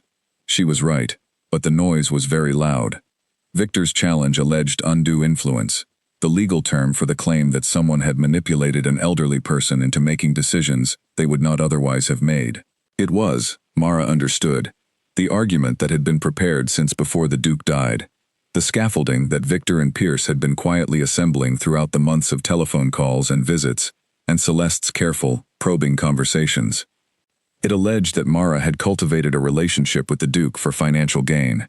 It alleged that she had isolated him from his family. It alleged that she had taken advantage of his declining health and increasing dependence to exert influence over his decision-making. Mara read the document once. She set it down. She picked it up again and read it more carefully. This time, with the particular attention of someone who is reading not to be upset, but to understand. To understand what could be verified and what could not. To understand the distance between what was claimed and what was true. The distance was large. She and Claire prepared the response methodically. They gathered every available piece of evidence, the testimony of Dr. Garrow, who could confirm both the Duke's mental state and the circumstances of Mara's care, the testimony of Mr. Fitch, who could speak to the process by which the will had been created, the testimony of Reverend Holt, who had witnessed the document, and, unexpectedly, the testimony of Jeffrey, who called Claire's office without being asked, and said that he was prepared to give evidence about what he had observed in the household, including his wife's telephone calls to Mara, and what he considered to be the sustained nature of the campaign to make Mara's position uncomfortable. He called the office on a Tuesday morning. Mara was not there when he called, but Claire mentioned it at their next meeting, with a look that conveyed the information, without requiring extensive commentary. "Celeste's husband?" Mara said. "Celeste's husband," Claire confirmed. Mara sat with this for a moment. "He is a decent person," she said. "He appears to be," Claire said. The legal proceedings ran for 11 months. During those 11 months, Mara did not leave Ashford Manor. She had considered this. She had considered whether leaving, staying elsewhere, not living in the house that was at the center of a disputed inheritance, might be simpler, both practically and in terms of public perception. She had discussed it with Claire. Claire had said, very simply, that she lived there, that the Duke had asked her to remain, that she had said she would remain, and that the will, whatever its current legal status, reflected the Duke's clear intention that she should be there. Leaving would suggest uncertainty about her right to be there, and she had no uncertainty about her right to be there. She stayed. Mrs. Aldridge left, 3 weeks after the reading of the will, in a manner that was not pleasant, but was clean. She took her belongings, and the modest sum the Duke had left her, and she did not say goodbye to Mara, which was fine, because Mara had nothing particular to say to her either. George the gardener stayed. He was a man of few words and many opinions, and his opinion of the situation was expressed once, briefly, when he came into the kitchen to return a tool he had borrowed, and found Mara reading the legal papers at the kitchen table. He looked at the papers. He looked at her. "You'll be all right," he said. "Yes," she said. He left. The manor in those months felt different without the Duke in it. She had expected this. She had not expected the particular quality of his absence, which was not like a silence, but like a presence, that had changed its form, something that was still there, but could not be pointed to. She found him in the mornings, in the kitchen, in the ritual of making tea in the blue pot for herself alone. She found him in the evenings in the library, where she now sat with more regularity than she had permitted herself when he was alive, taking books from the shelves and reading them in the leather armchair by the fire. She found him in the walled garden, in spring, when the crocuses came up the same as they had the year before, and she stood at the low stone wall and looked out across the fields to the village and thought about Eleanor and lime trees and Bucharest in May. She wrote in the notebook. She told her father everything. She told him about the legal proceedings and the solicitor and Victor's challenge, and Jeffrey's unexpected testimony, and the way the house felt without the Duke in it. She told him about sitting in the chair by the fire and reading the books from the shelves, and the particular quality of the evenings, which were not empty exactly, but were a different kind of fullness than they had been. She told him, "This is what you bought him. These books, this house, these rooms, the years he lived in them, the evenings," she told him, "and now, somehow, impossibly, it has come back around." The court found for Mara, in February of 1990, almost exactly a year after the Duke's death. The judgment was clear and detailed, and, in the assessment of Claire Alderton, as thoroughly reasoned as any she had seen on the matter. It found that the will had been executed by a man of full mental capacity, who had arrived at his decision through a process that was personal, considered, and entirely his own. It found no evidence of undue influence, and it found significant evidence to the contrary, evidence that the person most consistently present in the Duke's final years had conducted herself with propriety, and that the challenges to her character, put forward by the claimant, were not supported by the available testimony. Victor did not call. Celeste called, 2 weeks after the judgment. She called and asked if Mara would speak to her. Mara said she would. Celeste was quiet for a moment. Then she said that she had spent the last year doing a great deal of thinking, and that she was not calling to ask for anything, and that she was not calling to argue. She was calling because she had reread her father's letter 3 times since the will reading, and she was calling because she wanted to say that she understood something, now, that she had not understood before. She said she understood that what she had seen, when she looked at Mara in her father's house, was not what was actually there. She had seen a category, maid, foreign, inconvenient, and she had responded to the category rather than to the person. She said her father had known something that she had not known, and the thing he had known was not complicated. It was simply that every person is a full person, and that responding to a category rather than a person is a choice, and it is never a good choice. She said, "I am sorry for how we treated you." There was a long pause. Mara said, "I know." Another pause. Celeste said, "That is not forgiveness." Mara said, "No, it is not. But it is an acknowledgement that I heard what you said. Whether forgiveness comes is a separate question, and I am not ready to answer it today." Celeste said she understood. They said goodbye. Celeste did not call again for several months. When she did, she asked if she might come to see the house. She did not say the house I expected to inherit, or the house that should have been mine. She said the house my father loved, and she said it in a voice that was quieter than her usual voice, and that held in it something that had not been there before. Mara said she could come. She came on a Saturday in the spring. She came alone, without Victor, without Jeffrey. She walked through the rooms quietly, and Mara did not follow her or guide her. She let her move through the house by herself, from room to room, at her own pace, in the particular way that a person moves through a place where something important happened to them, and they are trying to understand what exactly they feel about it now. She stopped for a long time in the library. She came back to the kitchen. She sat at the kitchen table. Mara made tea in the blue pot. Celeste looked at the pot. She said, "He always wanted that pot." Mara said, "Yes." She poured the tea and sat across the table. They drank it without speaking for a while. Then Celeste told her a story about her father that Mara had not heard. It was a small story, about a particular morning when she was 9 years old and had broken something important, a piece of the collection, a glass figure that had belonged to Eleanor's mother, and had been terrified of her father's reaction. And her father had looked at the broken glass on the floor, and looked at 9-year-old Celeste and said only, "It was already broken inside. The fall just showed us," and had swept it up and said nothing more about it. Mara listened. She thought about the Duke at 42 in a corridor in Bucharest. She thought about the woman in the green dress. She thought about the blurred photograph in the inner pocket of her bag. She thought about the Christmas decorations in the cellar box, sitting there in the dark since 1962, waiting. "I am going to put up a tree this year," Mara said. Celeste looked at her. "At Christmas," Mara said, "there are decorations in the cellar. From the year your parents married." Celeste was quiet for a moment. "They are still there?" she said. "They are in good condition," Mara said. "Things keep until they are needed again." Celeste looked at the table. Something moved in her face. "May I be here for that?" she said. "At Christmas." Mara held her tea. She thought about the Duke in the kitchen, with 2 mugs, on a November evening 3 years ago. She thought about what he had said. "My children are not bad people." She thought about Celeste crying at the kitchen table, not knowing anyone was watching. "Yes," she said, "you may." In the autumn of that year, Mara established the Captain Aldrich Dobrescu Foundation. She did this with the assistance of a lawyer and an accountant and a great deal of paperwork, and she did it without speaking to anyone about the name until the paperwork was done, because she had decided that the name was not a gesture or a statement.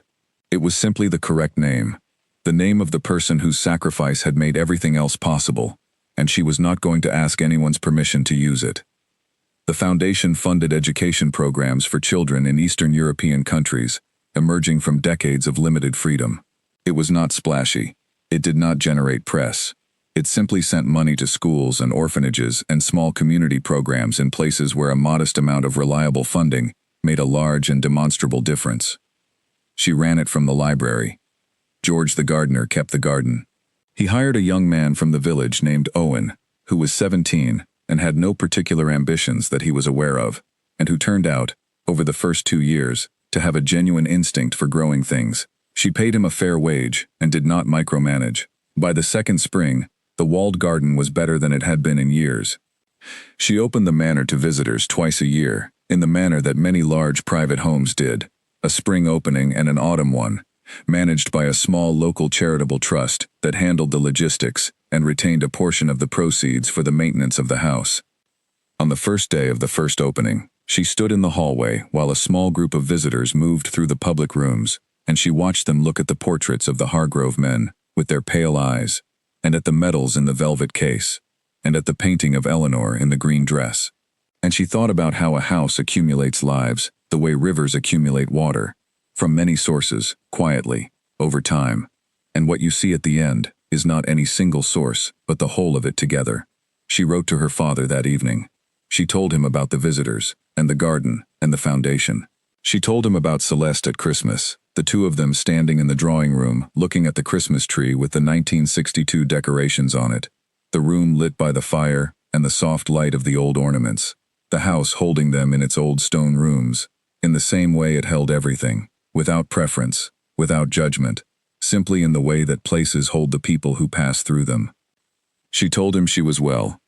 She was more than well, she wrote, but she was not certain she had the right word for what she actually was, so she settled for well, and let it stand for everything she could not quite articulate. She closed the notebook. She held it for a moment. Then she set it down on the desk, the Duke's desk, in the library, with the hidden drawer that clicked open when you pressed the right spot. And she sat back and looked at the shelves of books on 3 walls, and the fire in the grate, and the windows that looked out over the walled garden. Outside, the evening was settling over the Wiltshire countryside, the fields going golden and then gray in the October light, the stone walls dark and solid in the gathering dusk, everything ordinary and particular and exactly itself. She sat there for a while. She was not thinking about anything complicated. She was simply there, in the chair, in the room, in the house, in the evening. She was simply there. And that, she thought, was perhaps the whole of what she had ever wanted, to be somewhere real, among things that were real, in a life that was entirely, stubbornly, quietly her own. Her father would have understood that. He had understood most things worth understanding. She got up, pressed the spot on the desk that made the drawer click open, and placed the notebook inside. She pressed it closed again.